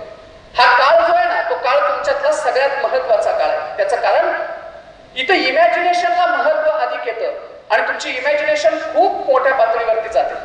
कट्ट्यावरती बसणाऱ्या अनेक मुलांना मोदींनी काय करायला हवं हे सांगण्याची इच्छा अधिक या काळात होते सर. विराट कोहलीनं कसा शॉट मारायला हवा हे आम्ही सांगू शकत असतो, पण मला असं वाटतं की आमच्या मर्यादा आम्ही समजून घेतल्या पाहिजेत मी इंजिनियर होण्यासाठी आलोय तर माझी वाटचाल आदर्श इंजिनियर होण्याकडेच असायला पाहिजे. आणि ते होऊ शकतं. अडथळे येणार आहेत, अडचणी येणार आहेत, संघर्ष करावा लागणार आहे. सहजासहजी तुम्हाला तुमच्या आयुष्यात काहीही मिळणार नाही. आणि जर ते मिळत असेल तर कदाचित ते यशाकडे घेऊन जाणार नाहीये.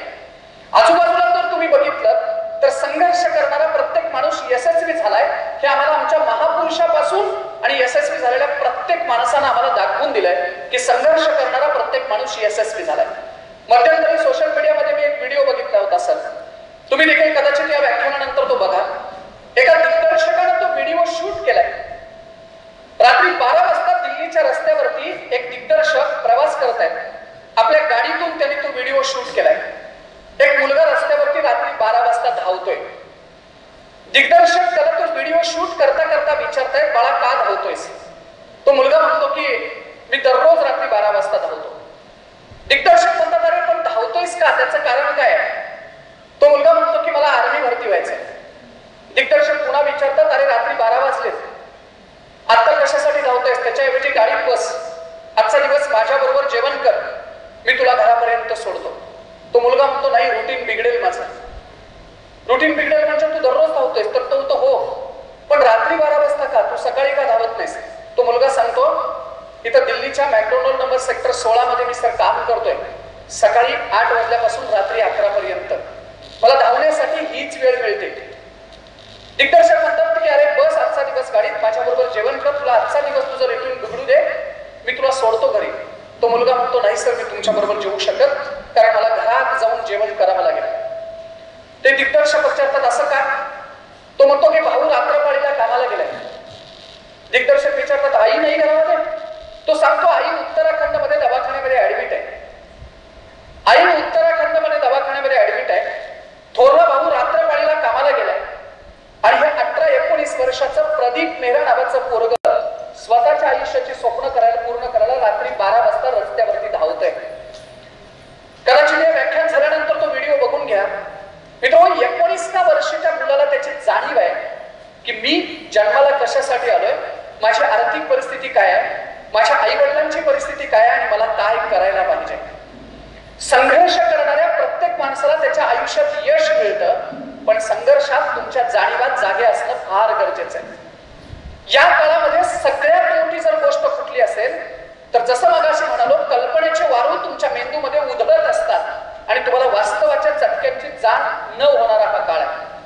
जर तुम्हाला वास्तवांच्या चटक्यांची जाण होत नसेल तर ते डोळ्यासमोर तुमच्या ठेवलं पाहिजे. मी कधी कधी असं म्हणतो सर, मोटिवेशनसाठी मुलांना नेपोलियन बोनापार्टच्या गोष्टी सांगण्याची गरज नाहीये. तुम्हाला मोटिवेशनसाठी नेपोलियन बोनापार्टच्या गोष्टी सांगण्याची गरज नाहीये. तुमच्या आई वडिलांना त्रास दिलेल्या माणसांचे फोटो तुमच्या अभ्यासाच्या खोलीवर लागले पाहिजे. तुम्ही मोठे होऊ शकणार नाही असं म्हणणाऱ्या पाहुण्यांचे फोटो तुमच्या पाकिटात असले पाहिजे. त्यांना सिद्ध करून दाखवायचं आहे. एवढं जरी तुमच्या डोळ्यासमोर उभं राहिलं तर तुमचा रस्ता चुकत नाही. आणि हे सगळं कधी होणार आहे माहिती आहे? हे जर तुमची मेहनत करण्याची तयारी असेल तरच. काळ इतका संघर्षाचा सर आहे, तर तुम्ही इंजिनिअरिंग करणाऱ्या मुलांची संख्या किंवा शिक्षण घेणाऱ्या मुलांची संख्या तुम्ही देशातली काढली तर तुम्हाला कळेल आपल्या समोर स्पर्धा किती आहे. आणि याच्यामध्ये जर टिकायचं असेल तर तुम्हाला मेहनतीशिवाय पर्याय नाही. कधी कधी असं म्हटलं जात आहे, कधी कधी अशी मुलं म्हणतात की सर आज इंजिनिअरिंग करून नोकऱ्या कुठे आहे? हा प्रश्न विचारला जातोय ना. माझा प्रश्न आहे, नोकरी आहे तेवढी पात्रता आणि क्षमता तुम्ही सिद्ध केलेत का? म्हणजे 50 लोकांना अचानकपणे तुमच्या हाताखाली जर दिलं तर त्यांचा लीडर म्हणून काम करण्याची तुमची तयारी आहे का? आहे का तुमची आउट ऑफ कंट्री जाऊन तेवढं कम्युनिकेशन आणि तेवढी ऑर्गनायझेशन सांभाळायची क्षमता? मुळात तयारीच जर तुमची वर्कर म्हणून तयारी होण्याची असेल तर तुमच्यासाठी जॉब नाहीये. जर तुमची तयारी मालक होण्याची असेल तर तुमच्यासाठी पायघड्या घातलेल्या असतील. पण आपण मेहनत करण्याच्या काळात ती मेहनत बऱ्याच वेळा करत नाही. आणि आपल्या शिक्षण व्यवस्थेनं आमच्या जगण्यातली ती मेहनत काढून घेतली. उदाहरण देतो म्हणजे तुम्हाला कळेल. लहानपणी शाळेमध्ये आपल्याला एक गोष्ट सांगितली जायची, ती गोष्ट सांगतो तुम्हाला. तुम्ही म्हणाल सर आमचं गोष्टी ऐकायचं वय आहे का? पण सांगतो ती गोष्ट. लाकूड तोड्याची गोष्ट होती माहित आहे? काय होती ती गोष्ट? ती एक लाकूड तोडे असतो, मग तो जंगलामध्ये लाकूड तोडायला जातो, लाकूड तोडता तोडता त्याची कुऱ्हाड पाण्यात पडते. कुऱ्हाड पाण्यात पडल्यानंतर पुढं काय होतं? बोला बोला ना. बरं, देवी येते, परी येते आणि ती कुऱ्हाड काढून देते पाण्यात त्याची. मग आजपासून घेवारे सर या मुलांना शिक्षण देण्याची गरज नाही, वर्गामध्ये शिकवण्याची गरज नाही. पेपरच्या दिवशी अभ्यास करायचा नाही, आदल्या दिवशी अभ्यास करायचा नाही, शांतपणे पेपरला जायचं. पेपर सुरू होण्याच्या अगोदर परीला हाक मारायची आणि सांगायचं, परी M2 M3 काय ये अवघड जाते, पेपर सोडून दे रिकाम, येईल ना परी. लाकूड तोड्याची कुऱ्हाड पाण्यात पडलेली काढून द्यायला जर परी आलेली असेल तर तुमचा अवघड वाटणारा पेपर सोडवायला परी काय येत नाही? यायला पाहिजे ना. गोष्ट नवीन ऐकलं. लाकूड तोड्याची कुऱ्हाड पाण्यात पडते, लाकूड तोड्या स्वतः झाडावरून खाली उतरतो, त्या पाण्यामध्ये जातो, त्याच्या नाकातोंडात पाणी शिरतं. पहिल्या वेळेस त्याला कुऱ्हाड सापडत नाही, पुन्हा बाहेर येतो, थोडा वेळ विश्रांती घेतो, पुन्हा पाण्यामध्ये उडी मारतो. आता तर पाणी तर जातच, पण चिखलही त्याच्या नाकातोंडात जातो, पुन्हा बाहेर येतो, जवळजवळ अर्धा तास विश्रांती घेतो, अंदाज घेतो कुठून कुऱ्हाड पडली, कुठल्या बाजूला असेल, त्या बाजूला पाणी किती खोल आहे, या सगळ्या गोष्टीचं नियोजन करतो आणि तिसऱ्या वेळेस तयारीनं पाण्यात उडी मारतो. त्याला लोखंडाची तिसऱ्या वेळेस कुऱ्हाड सापडते. असं कुणी तुमच्या आयुष्यात येत नसतं, ही घे सोन्याची कुऱ्हाड, ही घे चांदीची कुऱ्हाड, असं कुणी येत नसतं. तुमच्या आयुष्यात हरवलेली गोष्ट, तुम्हाला हवी असणारी गोष्ट जर मिळवायची असेल तर तुम्हालाच मेहनत करायला पाहिजे, तुम्हालाच कष्ट करायला पाहिजे. अशी आयुष्यात कुठलीही परी येत नसते. जर तुमची मेहनतीची तयारी असेल तर तुम्ही यशस्वी होता. आणि कुठल्याही महापुरुषांचं घ्या ना, महेंद्रसिंह धोनीच्या आयुष्यात यश काय? आम्ही महेंद्रसिंह धोनीचे स्टेटस ठेवतो, पण महेंद्रसिंह धोनीच्या आयुष्यात यश का मिळाले सांगू तुम्हाला? स्टंप पासून उभं राहण्यापर्यंतच्या अंतरावरचे जे अंतर आहे त्याचा इंच न इंच त्या माणसानं अभ्यास केलाय. डाव्या पायाला त्यावेळेस त्याच्यात जखम झाली होती, तोवेळेस तो हा माणूस भिंतीवरती बॉल आपटून कॅच घेण्याचा सराव करत होता. आता ही मेहनत आहे, परिणाम सांगतो तुम्हाला. परिणाम काय आहे?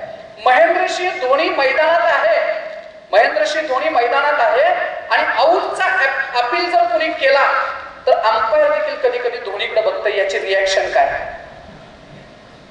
याला म्हणायचं यश, याला म्हणायचं परिणाम. तुम्ही इंजिनियर असं झालं पाहिजे, तुम्ही ज्या क्षेत्रात आहात त्या क्षेत्रात तुम्ही एवढं यशस्वी झालं पाहिजे की त्या क्षेत्रातलं मत जर विचारात घ्यायचं असेल तर तुमचा विचार अगोदर घ्यायला पाहिजे, एवढं आपण यशस्वी झालो पाहिजे. आणि हे शक्य आहे ते फक्त मेहनतीच्या जोरावरतीच फक्त शक्य आहे. जर तुमच्याकडे कष्ट करण्याची तयारी असेल तरच फक्त हे शक्य आहे. पण गंमत अशी होते, 4 वर्षाच्या काळात, या 6 वर्षाच्या काळात जिथं कष्ट करायला पाहिजे तिथं बऱ्याच वेळा आपण कष्ट करत नाही आणि हा 6 वर्षाचा काळ निघून गेल्यानंतर आपण कष्ट करायला सुरुवात करतो. त्यावेळेस यशासाठी आवश्यक असणाऱ्या गोष्टी तुमच्याकडे येण्याचा काळ निघून गेलेला असतो. हे मी अनेक मुलांच्या आयुष्यात बघितले. बऱ्याच वेळा मुलं कष्ट का करत नाही तर अपयशाची भीती असते म्हणून कष्ट करत नाही. कोणाच्या आयुष्यात अपयश आलं नाही, छोटीशी गोष्ट तुमच्या आयुष्यात आली की तुम्ही मागे सरकता. एका चाचणीला मार्क कमी पडले, रडायचं. एखाद्या वर्षात एखादा विषय राहिला, रडायचं. आई वडिलांनी आपल्याला काय नाही दिलं तरी रडायचं. काही मुलं सर या सगळ्या गोष्टींचा वापर करून सुसाईड करत जात आहेत. एखादी मुलगी किंवा मुलगा नाही म्हणाले, सुसाईड करत जायचं. नाही, मी हे वय म्हणून सांगतोय तुम्हाला, हे मी अनेक वेळा अनुभवलंय. वयात आलेल्या मुलांची, अनेक मुलांची महाराष्ट्रावर त्यांची प्रेरणा आई वडिलांच्या खांद्यावरती आलेली बघितलेली आहेत सर. का तर अपयशाचा सामना करता आला नाही, संघर्ष करता आला नाही, नियोजन करता आलं नाही, कुणाच्या वाट्याला अपयश आलं नाही. मगाशी गणेश दादांनी उल्लेख केला त्या शिवछत्रपतींचं आयुष्य किंवा त्यांचं एक पुस्तक फक्त तुमच्या अभ्यासाच्या खोलीमध्ये ठेवा. ज्या वेळेस आयुष्याची सुरुवात केली होती शिवछत्रपतींनी, 4 शाह्या, आदिलशाही, कुतुबशाही, बादशाही, निजामशाही, इंग्रज आणि डच, पोर्तुगीज या सगळ्यांच्या बरोबर संघर्ष करावा लागला होता. 1630 साली जर सुरू केलं, इकडलं काहीतरी मिळवायला गेलं की इकडलं गमवावं लागत होतं, इकडलं काहीतरी मिळवायला गेलं की इकडलं गमवावं लागत होतं. 50 वर्षाचं महाराजांचं आयुष्य आहे. कधीतरी त्यांचा सगळा संघर्ष डोळ्यासमोर आणून बघा छत्रपती शिवरायांचा. ते एक पुस्तक तुम्हाला मार्गदर्शक राहू शकतं. किती वेळा अपयशाचा सामना करावा लागला त्याचं साधं एक उदाहरण देतो. 1663 छत्रपती शिवाजी महाराजांच्या आयुष्यात मिर्झाराजे जयसिंग नावाची व्यक्ती आली. मिर्झाराजे जयसिंग महाराष्ट्रात आले. 1645 पासून मित्र हो 1663 पर्यंत महाराजांनी सगळं मिळवलं होतं. सगळंच्या सगळं. मिर्झाराजे जयसिंगांच्या बरोबर तह करावा लागला. 4 लाख होणाचा प्रदेश आणि 24 किल्ले, ते सगळेच्या सगळे किल्ले मिर्झाराजे जयसिंगांच्या ताब्यात द्यावे लागले. झालं ना रे अपयश, संपलं ना सगळं. 1663 सालापर्यंत मिळवलेलं सगळं दिलं ना. एवढंच नाही तर 1663 सगळं हे दिलं. पुढं असं घडलं 1666 साली महाराजांना हे सगळं सोडून आग्र्याच्या भेटीवरती जावं लागलं औरंगजेबाकडं. आणि भेटीवरती गेल्यानंतर महाराजांना मारण्याचाच कट होता. सगळं दिलंय. आग्र्याच्या भेटीवरती जाताना स्वराज्यात किल्ल्यांची संख्या होती 17. किती किल्ल्यांची होती संख्या? 17 किल्ल्यांची संख्या होती. महाराज आग्र्याच्या भेटीवरती गेले. तिथून कसे बसे ते निष्ठुर महाराज परत आले. स्वराज्यात किल्ल्यांची संख्या झाली होती त्यावेळेस 18. तानाजी मालुसरेंनी 1670 कोंढाणा ताब्यात घेतला आणि किल्ल्यांची संख्या झाली होती 18. 18 किल्ले होते सर. ज्यावेळेस शिवछत्रपती परत आले त्यावेळेस शिवछत्रपतींनी लिहून ठेवलं, सांगितलं की आता गेलेलं सगळंच्या सगळं ताब्यात मिळवायचं आहे. तो पाशा आलमगीर कधीतरी दख्खनेत उतरेल, पण माझ्याकडे किल्ल्यांची संख्या तेवढी एवढी असेल की त्याला एक एक किल्ला लढवायला एक एक वरूस लागल. पूर्ण हयात गेली तरी देखील स्वराज्य ताब्यात घेता येणार नाही. एवढे किल्ले आपल्याला मिळवायचे आहेत. 1670 साली किल्ल्यांची संख्या होती 18 आणि 1678 साली स्वराज्यातल्या किल्ल्यांची संख्या सर 260 आहे. 260. कल्पना करा अपयशावरती मात कसं करायचं याचं जर तुम्हाला आदर्श उदाहरण बघायचं असेल तर शिवछत्रपतींचा इतिहास फक्त डोळ्यासमोर ठेवा. वेगळं काही वाचायची किंवा बघायची गरज नाहीये. एवढा शिवछत्रपतींनी त्या अपयशावरती मात केलेला होता, संघर्ष केलेला होता. आणि प्रत्येक पावला गणित धोका होता. उलट आपल्या आयुष्यात आहे प्रत्येक पावला गणित मार्गदर्शन करणारी माणसं आहेत, सल्ला देणारी माणसं आहेत, पाठीमागं उभा राहणारी माणसं आहेत, तुमच्या अडचणीच्या काळात तुम्हाला समजून घेणारी माणसं आहेत. हे असेच आपण कधी समजून घेणार आहोत? महाराजांनी वापरलेली स्ट्रॅटेजी तुम्ही आता वापरणं गरजेचं आहे. काय महाराजांनी स्ट्रॅटेजी वापरली होती तुम्हाला सांगू रे? ही स्ट्रॅटेजी फक्त तुम्ही तुमच्या आयुष्यात वापरून बघा. मिळालेल्या प्रत्येक गोष्टीचा वापर स्वप्न पूर्ण करण्यासाठी करायचा. तुमच्या आयुष्यात येणाऱ्या प्रत्येक गोष्टीचा वापर स्वप्न पूर्ण करण्यासाठी करायचा. कसा सांगतो. महाराजांनी कशाचा वापर केला होता सर? धुराचा वापर केला होता. धुराचा म्हणजे गडावरती काळ्या रंगाचा धूर केला तर वाईट बातमी ही संपूर्ण महाराष्ट्राला म्हणजे त्या स्वराज्याला कळायचं. जर गडावरती पांढऱ्या रंगाचा धूर केला तर आनंदाची बातमी हे कळायचं. धुराचा वापर केला. पन्हाळ गडावरनं वेड्यातनं बाहेर पडले त्यावेळेस मुसळधार पाऊस होता आणि अंधारी रात्र होती. रात्रीचा वापर केला. मुसळधार पावसाचा वापर केला. कात्रजच्या घाटामध्ये महाराजांनी जनावरांच्या शिंगांना पेटते पलिते बांधले. प्रकाशाचा वापर केला. पन्हाळगडावरनं महाराज निसटले. बाजीप्रभू देशपांडे घोडखिंडीत लढत राहिले. त्यांना संदेश देण्यासाठी महाराजांनी तोफेच्या आवाजाचा वापर केला. आवाजाचा वापर केला. धुराचा वापर केला. धुळीचा वापर केला. प्रकाशाचा वापर केला. 12 बलुतेदार 18 अलुतेदारांचा वापर या सगळ्या गोष्टींचा वापर कशासाठी केला? तर स्वराज्य उभं करण्यासाठी. आज तुमच्या समोर हा आदर्श आहे. ही स्ट्रॅटेजी सर जगण्यासाठी वापरता येते. प्राध्यापक, पुस्तकं, शिक्षण, आई वडील, मित्रमंडळी, हातातला मोबाईल, सोशल मीडिया, इंटरनेट या सगळ्याचा वापर स्वतःला मोठं करण्यासाठी करायला पाहिजे. उलट असं होतंय की या सगळ्या गोष्टींचा वापरच आपण कधी कधी करत नाही सर. तुमच्या आईनं आणि तुमच्या वडिलांनी तुम्हाला सांगितलेलं असतं तुझ्या आयुष्यात काहीही अडचण आली तर आम्ही तुझ्या पाठीशी आहोत. हे असेच असणारी गोष्ट सर आमच्या कधीही लक्षात राहत नाही. तुला हिंदू कुठलीही अडचण आली तर माझ्या केबिन मध्ये ये असं प्राध्यापकांनी सांगितलेलं असतं. हा हक्काचा पाठिंबा आणि समजून घेणारी माणसं आपण आपल्या आयुष्यात कधी लक्षात घेतलेली नसतात. आयुष्यातला महत्वाचा प्रसंग देखील सर सांगण्यासाठी, व्यक्त करण्यासाठी तुमच्या आयुष्यात महत्वाची माणसं असतात. पण हे सगळं सोडून ज्याला आयुष्यातलं काहीही कळालेलं नसतं, समजलेलं नसतं, ते आपल्या मित्र आणि मैत्रिणी बरोबरच आपल्याला आयुष्यातले महत्वाचे प्रसंग शेअर करावेसे वाटतात. हे आपल्या आयुष्यातलं सगळ्यात मोठं अपयश आहे. शिवाजी महाराजांनी आम्हाला सांगितलेलं होतं, गवताच्या पाल्याचाही म्हणजे त्या पाल्याच्या पानाचा देखील भाल्यासारखा वापर करता आला तर आयुष्यात यशस्वी होता येतं. आणि शिवाजी महाराजांनी हे करून दाखवलं. महापुरुषांनी, प्रत्येक महापुरुषानं आम्हाला हे करून दाखवलंय. आम्हाला ते करता आलं पाहिजे, आम्हाला ते समजून घेता आलं पाहिजे. पण असं का होत नाही? असं का होत नाही? त्याचं सगळ्यात महत्वाचं कारण सांगतो सर, डिस्ट्रॅक्शन हे सगळ्यात महत्वाचं कारण आहे. आणि डिस्ट्रॅक्शन कशामुळे आहे? तर मित्र, इथून पुढचं व्याख्यान आहे ना, इथून पुढचा माझा प्रत्येक शब्द आणि शब्द अत्यंत महत्वाचा आहे. ते डिस्ट्रॅक्शन कसं आहे सांगतो तुम्हाला. तुमचा मन, मनगट आणि मेंदू या 3 गोष्टी कुणाच्या ताब्यात आहेत ते महत्वाचं आहे. परत एकदा, तुमचं मन, मनगट आणि मेंदू हे कुणाच्या ताब्यात आहे? कॉलेजमध्ये शिकणाऱ्या मुलांचं आणि मुलींचं मन, मनगट आणि मेंदू नव भांडवलदारांनी ताब्यात घेतलंय. शेताच्या बांधावरती काम करणाऱ्या आई वडिलांच्या मुलांचा मेंदू ताब्यात घेणं हे नव भांडवलदारांचं टार्गेट आहे. कसं ते पटवून देतो तुम्हाला. साधी गोष्ट आहे, बघा तुम्ही. या 10 वर्षाच्या कालावधीमध्ये सगळ्यात मोठा झालेला बदल काय आहे?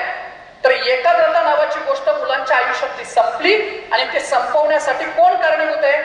2 घटक कारणीभूत आहेत. एक माध्यम कारणीभूत आहेत आणि दुसरं आम्ही स्वतः कारणीभूत आहोत. कारण काय? बेसिकच मुळात गणलंय आपलं. आता परत सांगतो, बेसिकच गणलंय म्हणजे काय? प्रायोरिटी कशाला पाहिजे? जर तुम्ही तुमचा प्राधान्यक्रम चुकला तर तुमचं आयुष्य चुकतं. प्रायोरिटी चुकली की तुमचं आयुष्य चुकतं. आम्ही कशाला प्रायोरिटी देतोय त्याला जास्त महत्व आहे. आता ती प्रायोरिटी कशी चुकली ते तुम्हाला सांगतो. नेटफ्लिक्सच्या अधिकाऱ्यांना एक साधा प्रश्न विचारला होता. नेटफ्लिक्सच्या अधिकाऱ्यांना तो प्रश्न असा होता, तुमची स्पर्धा नेमकी कुणाशी आहे? म्हणजे टीव्हीशी आहे, थिएटरशी आहे, कुणाशी आहे? तर नेटफ्लिक्सच्या अधिकाऱ्यांनी प्रश्नाचं उत्तर देताना असं दिलं होतं, सर आमची स्पर्धा टीव्हीशी नाही, आमची स्पर्धा थिएटरशी नाही, महाविद्यालयात शिक्षण घेणाऱ्या मुलांच्या झोपेशी आमची स्पर्धा सुरू आहे. जितकी तुमची झोप कमी तितका तुमचा स्क्रीन टाइम वाढणार आहे. आणि जितका तुमचा स्क्रीन टाइम वाढणार आहे तितकं त्यांचा व्यवसाय वाढणार आहे. म्हणजे आमच्या झोपेशी स्पर्धा कुणाची तरी चालू आहे. आता ती कधीच सुरू झाली होती. म्हणजे टीव्ही आमच्या घरात आला तेव्हापासून आमचं मन, मनगट आणि मेंदू ताब्यात घेण्याचं काम सुरू झालं होतं. कसं ते सांगतो. सकाळी उठल्यापासून रात्री झोपेपर्यंत एकदा ही माध्यमं कधीतरी बघा. टीव्ही नावाच्या माध्यमानं सर आमच्या इथल्या मुलांना कधीही सांगितलं नाही एमपीएससीचा अभ्यास कसा करायचा असतो, यूपीएससीचा अभ्यास कसा करायचा असतो, सांगितलं नाही. इंजिनिअरिंगसाठी आवश्यक असणारे संदर्भ ग्रंथ कुठले आम्हाला कधीही सांगितलं नाही. आर्थिक स्वातंत्र्य नावाची संकल्पना काय आहे आम्हाला कधीही शिकवलं नाही. चांगली वाचनासाठी पुस्तकं कुठली असतात आम्हाला सांगितलं नाही. दिद्याने दादांनो आमच्या आरोग्याचे प्रश्न नेमके कुठले आहेत आम्हाला सांगितलं नाही. आम्ही रात्रभर जागतोय तरी आमचं एकाग्रता होत नाही का याची कारण आम्हाला कधी सांगितली नाहीत. आमचे आई वडील शेती करतात तर शेती आदर्श पद्धतीने कशी करायची असते हे टीव्हीने आम्हाला कधीही सांगितलं नाही. आम्हाला टीव्ही या माध्यमाने काय सांगितलं माहित आहे?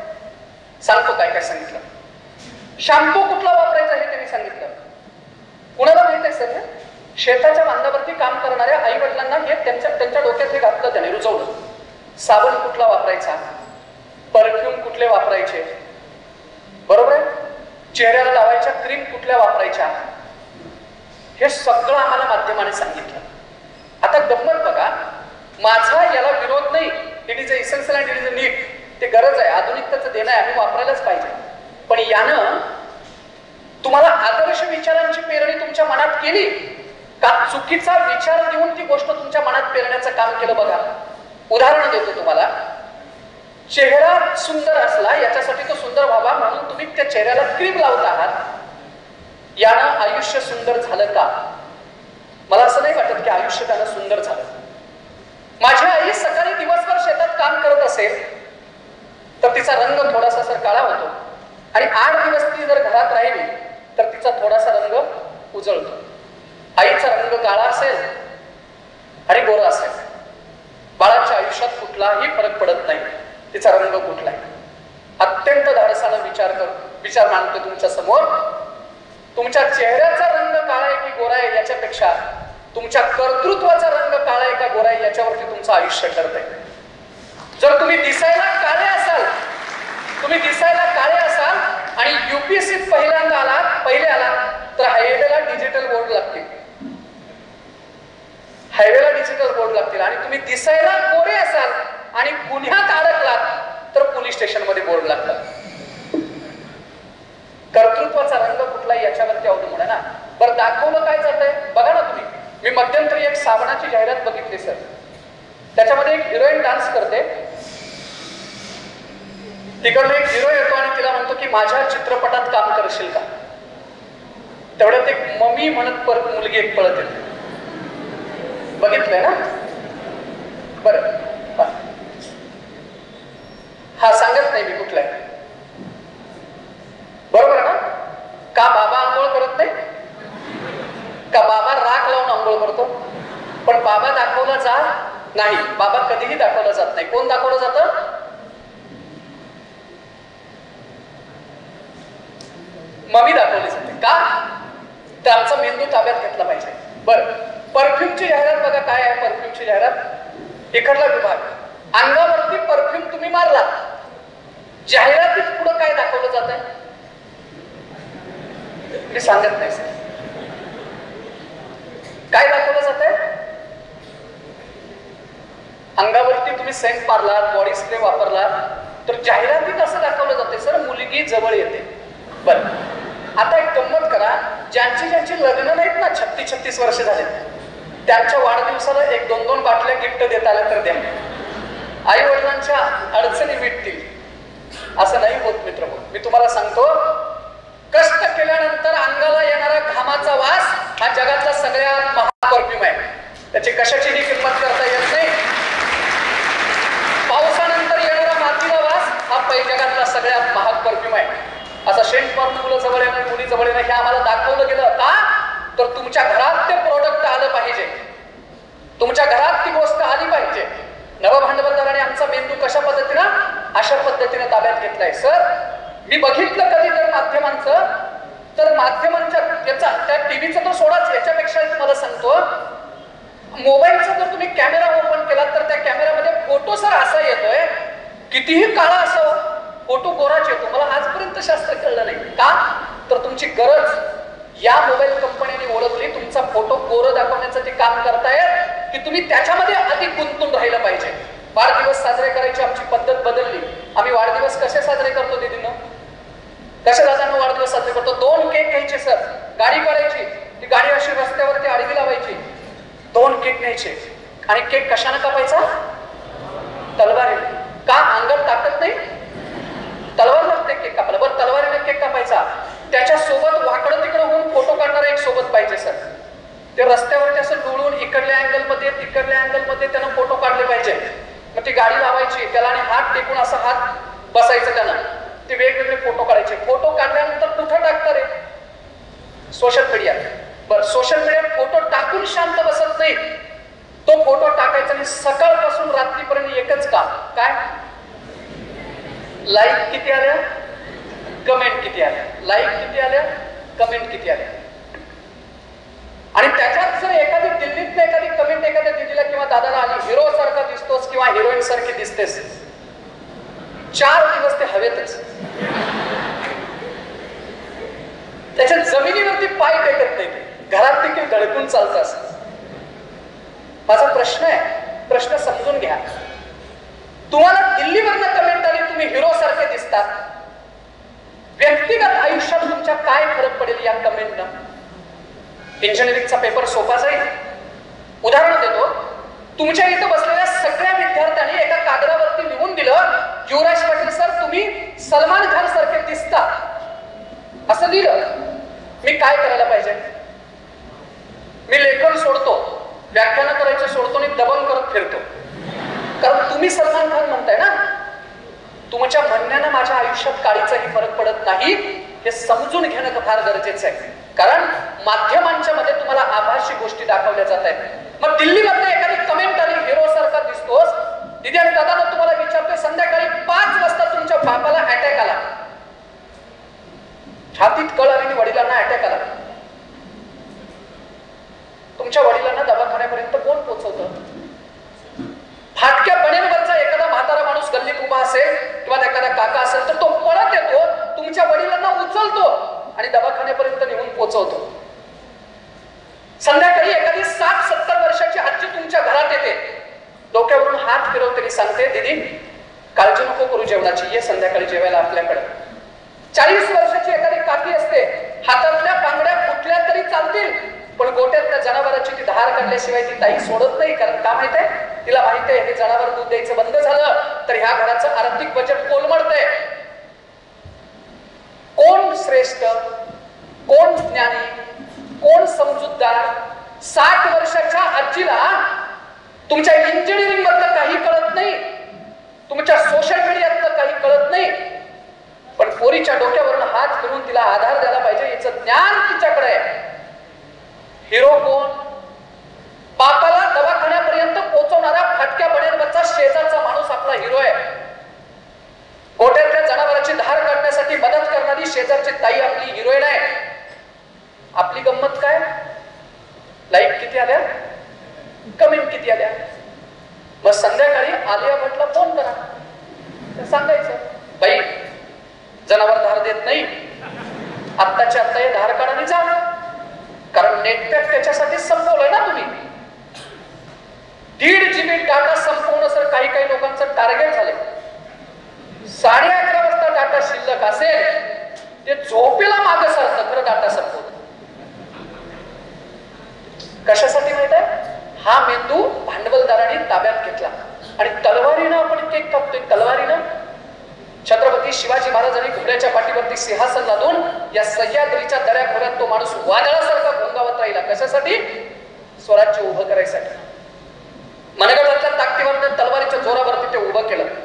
मित्र, मी आता तुम्हाला सांगू, शिवाजी महाराज जर आजच्या काळात असते तरी महाराजांनी तलवार हातात घेतली नसती.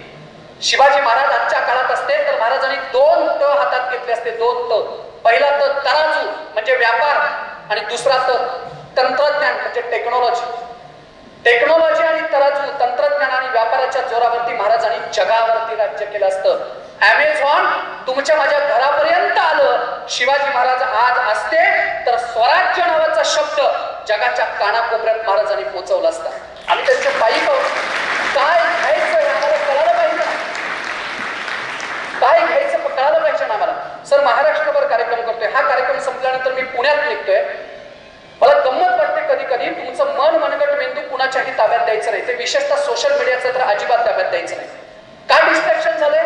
बरं, मी असा प्रश्न विचारतोय तुम्हाला, तुमच्या सोशल मीडियातल्या कुठल्याही तुमच्या सोशलच्या साईटवर किती इंजिनियरला तुम्ही फॉलो करताय?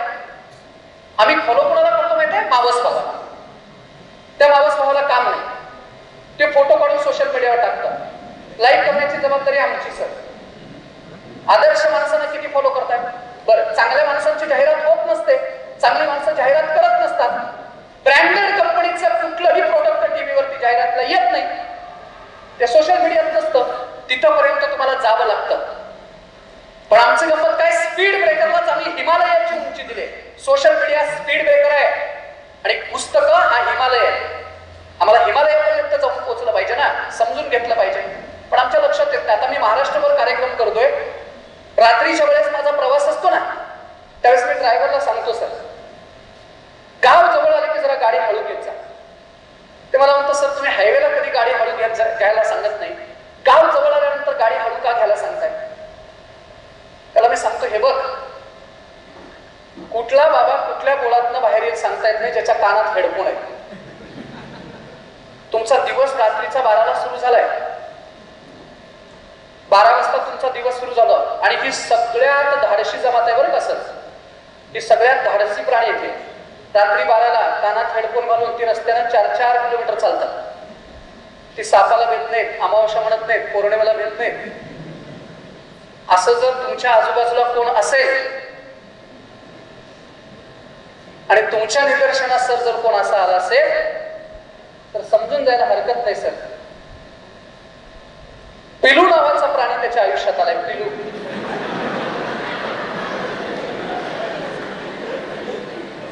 हा पिलू नावाचा प्राणी इतका डेंजर आहे. रात्री ते 3 वाजता एकमेकाला विचारतात जेवलं का. कोण जेवत असेल 3 वाजता. बरं सर्दी झाली, खोकला आला, ताप आला, पहिल्यांदा कुणाला कळायला पाहिजे? आई किंवा वडिलांना. आधी पिलूला. आणि त्या पिलूनं बदामाचं चित्र जर पाठवलं एवढी डॉक्टर देखील जागेवर फेल होते सर. एवढं लवकर तो आजार कमी होतो.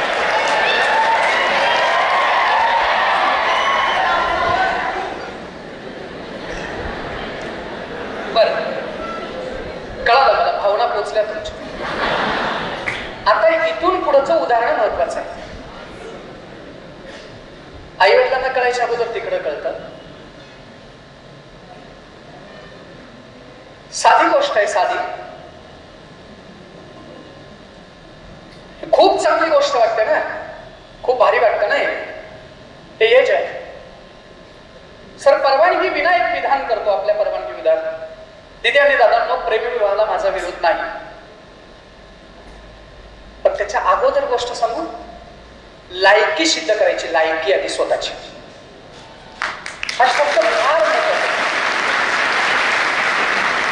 लायकी सिद्ध करायची, पात्रता नाही हा, लायकी. लायकी हा शब्द फार महत्वाचा आहे. आधी लायकी सिद्ध करायची. त्याचं कारण सांगू दे मग. 4 वर्षापूर्वीची गोष्ट आहे. ती गोष्ट सांगतो फक्त डोळ्यासमोर. एका व्याख्यानाच्या कार्यक्रमाला सर जाणार होतो. त्या व्याख्यानाच्या कार्यक्रमाला संध्याकाळी 7 वाजता जाणार होतो. माझ्याबरोबर त्या तालुक्याचे पोलीस अधिकारी येणार होते. त्या पोलीस अधिकाऱ्यांना दुपारी 2 वाजता फोन केला आणि त्यांना म्हटलं सर किती वाजता निघताय? ते म्हणाले का हो सर? मी म्हटलं गाडी नाहीये असं. ते म्हणाले पोलीस स्टेशन मध्ये या, आपण एकत्र जाऊ गाडी. म्हटलं किती वाजता येऊ? ते म्हणाले संध्याकाळी 6:30 वाजेपर्यंत या. 6:30 वाजता मी त्यांच्या पोलीस स्टेशन मध्ये गेलो. साहेबांच्या केबिन मध्ये बसलो. चहा पाणी इकडलं तिकडल्या गप्पा झाल्या. 7 वाजले. 7:15 झाले तरी साहेब उठायला तयार नाहीत. माझ्यापेक्षा सिनियर. विचारायचं कसं? दबकत दबकत म्हणाला साहेब संयोजकांचा फोन येतोय, आपल्याला निघायला पाहिजे. सर म्हणाले मला कळतंय सर, एक केस आहे, ती केस आपण फक्त सॉल्व्ह करूया आणि जाऊयात. मी म्हटलं ठीक आहे. साहेबांनी बेल मारली. पलीकडच्या केबिन मधनं एक पोलीस, साधारण 19-20 वर्षाची दिदी असेल, 23-24 वर्षाचा तो दादा असेल, त्या दोघांना घेऊन इकडे आले केबिन मध्ये. त्या मुलाला बघितल्या माझ्या लक्षात आलं सर 5 रुपये देखील कमवायची लायकी नाही या पोराची. बापाच्या जीवावरती फक्त हे पोरग मोठं झाले. त्या दिदीनं काळी ओढणी चेहऱ्याला बांधली होती. पोलीस अधिकाऱ्यांनी त्या दिदीला प्रश्न विचारला, दिदी काय अडचण आहे? ती मुलगी असं म्हणाली की सर आम्ही घर सोडलंय 15 दिवसापूर्वी. बरं मग काय अडचण काय? आमच्या आई वडिलांना बोलवून घ्या. साहेब म्हणाले बाळा 7:15 वाजले, तुझं घर इथून 35 किलोमीटर अंतरावरती आहे. त्या गावाला एसटी नाही, आता कसं बोलवून घेणार? या दादाचं घर दुसरीकडे आहे. तुम्ही असं करा, आजचा दिवस थांबा, उद्या सकाळी तुमच्या आई वडिलांना बोलवून घेऊ. ती मुलगी म्हणाली ठीक आहे. साहेब म्हणाले बाळा तुला इथं थांबता येणार नाही, कारण लेडीज कॉन्स्टेबल पोलीस स्टेशन मध्ये अलाउड नाहीत. ग्रामीण भागातलं पोलीस स्टेशन आहे.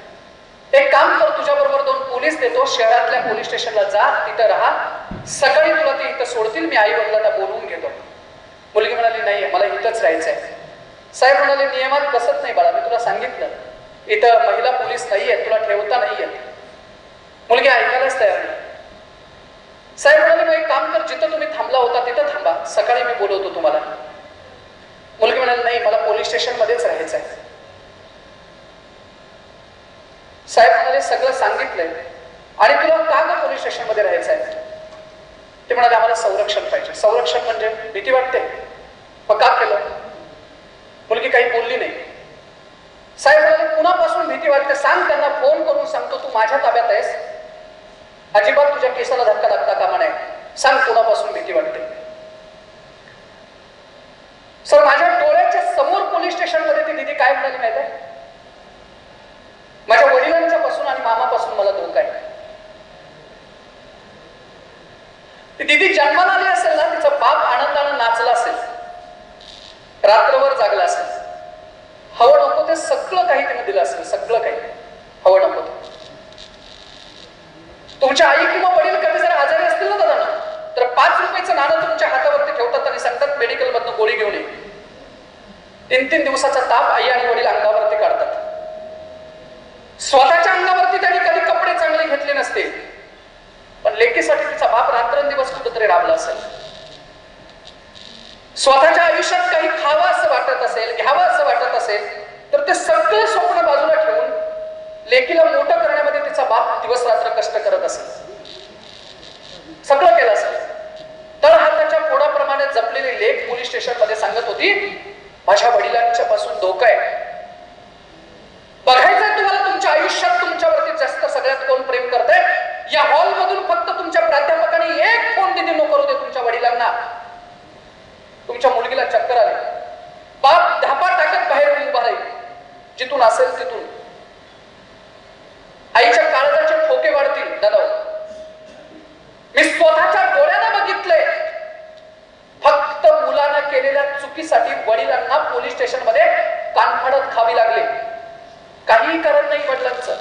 शेताच्या बांधावरती राबणाऱ्या वडिलांनी स्वतःच्या मुलासाठी पोलीस स्टेशन मध्ये स्वतःच्या मुस्कानात मारून घेतलेले बघितले. आम्ही आमच्या आई वडिलांना हे दाखवायचे. मी धाडसानं विधान करू ना. तुमचं 5 तासाचं कॉलेज आईच्या टाचाना पडलेल्या भेगा आणि वडिलांच्या हाताचे गट्टे जर विसरायला लावत असेल तर बंद करा शाळा आणि कॉलेज. गरज नाही त्या शिक्षणाची. संस्कार नसणारे शिक्षण जर असं आम्ही घेत असू तर त्या शिक्षणाची गरजच नाही ना. उलट तुमच्या कर्तृत्वानं आई आणि वडील हवेत राहायला पाहिजेत.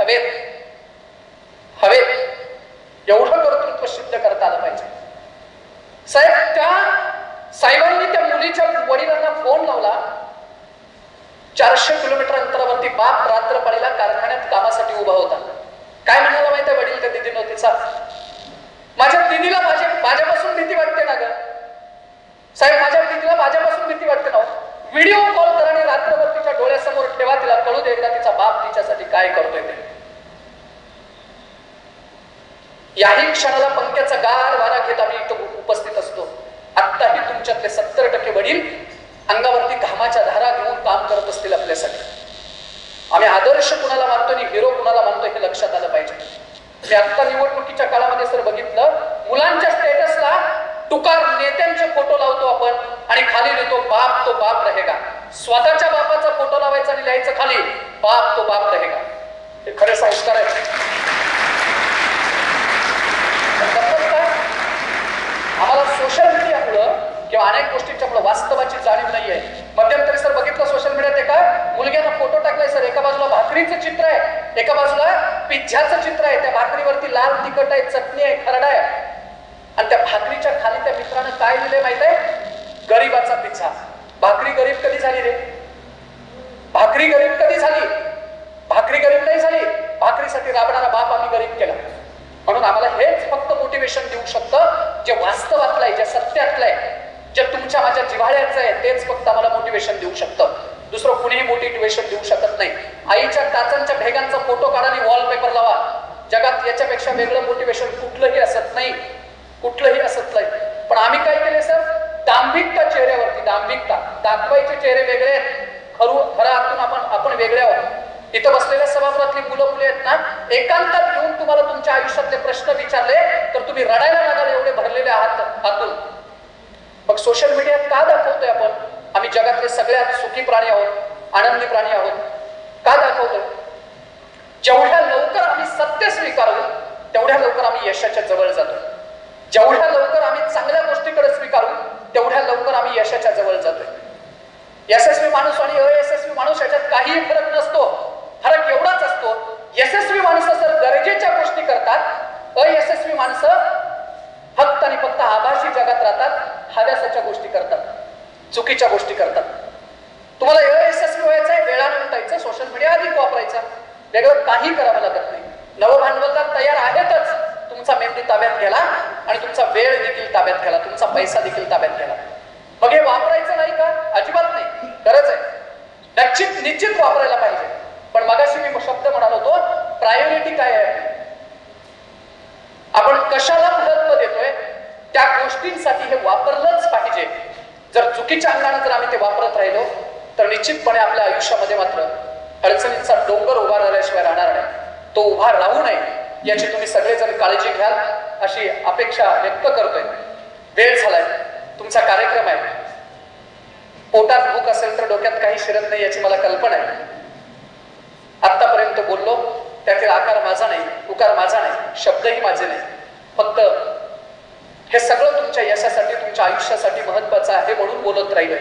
ते घ्याल अशी अपेक्षा व्यक्त करतो. एखादा शब्द चुकला असेल, चुकून घसरला असेल तर तो माझा मला परत करा. जे चांगलं आहे ते सगळं तुमचं आहे, घेऊन जा.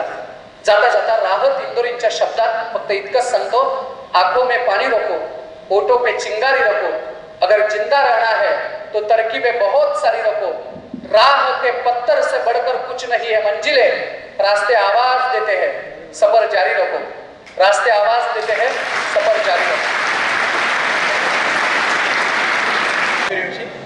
First aid department HOD. सर्वप्रथम आजचे आपले प्रमुख पाहुणे युवराज पाटील सर यांचं मी या ठिकाणी खूप खूप आभार मानतो. सर, आमच्या विनंतीला तुम्ही मान दिलात आणि या ठिकाणी तुमचा वेळात वेळ काढून या ठिकाणी उपस्थित राहिला. तुमचा एक कान मंत्र आमचे विद्यार्थी नक्कीच लक्षात ठेवतील. इथं बसणारा सर्व विद्यार्थी सैनिक आहे, पण येणाऱ्या 4 वर्षामध्ये कष्ट करून तो नक्कीच वजीर होईल सर, असं मी विद्यार्थ्यांच्या वतीने मी ग्वाही देतो. आमचे अल्युमिनी गणेश रोलगे सर हे सुद्धा सैनिक होते, पण आज ते वजीर म्हणून या ठिकाणी आमच्या स्टेजवरती उपस्थित राहिले. त्यांचं या ठिकाणी मी या ठिकाणी खूप खूप आभार मानतो की तुम्ही या ठिकाणी उपस्थित राहिला. त्यानंतर आमच्या महाविद्यालयाचे उपप्राचार्य PB गेवारी सर, आमचे सपोर्ट सिस्टीम, आमचे आधारस्तंभ. सरांच्या मोटिवेशनमध्ये आम्ही नेहमी काम करत असतो आणि या कार्यक्रमाची सरांनी आम्हाला परवानगी दिली आणि लागेल ती मदत सरांनी आम्हाला केली, याबद्दल मी सरांचंही खूप खूप आभार मानतोय. व्यासपीठावर उपस्थित असलेले सर्व डिपार्टमेंटचे HOD, सर्व टीम यांचंही मी या ठिकाणी खूप खूप आभार मानतोय.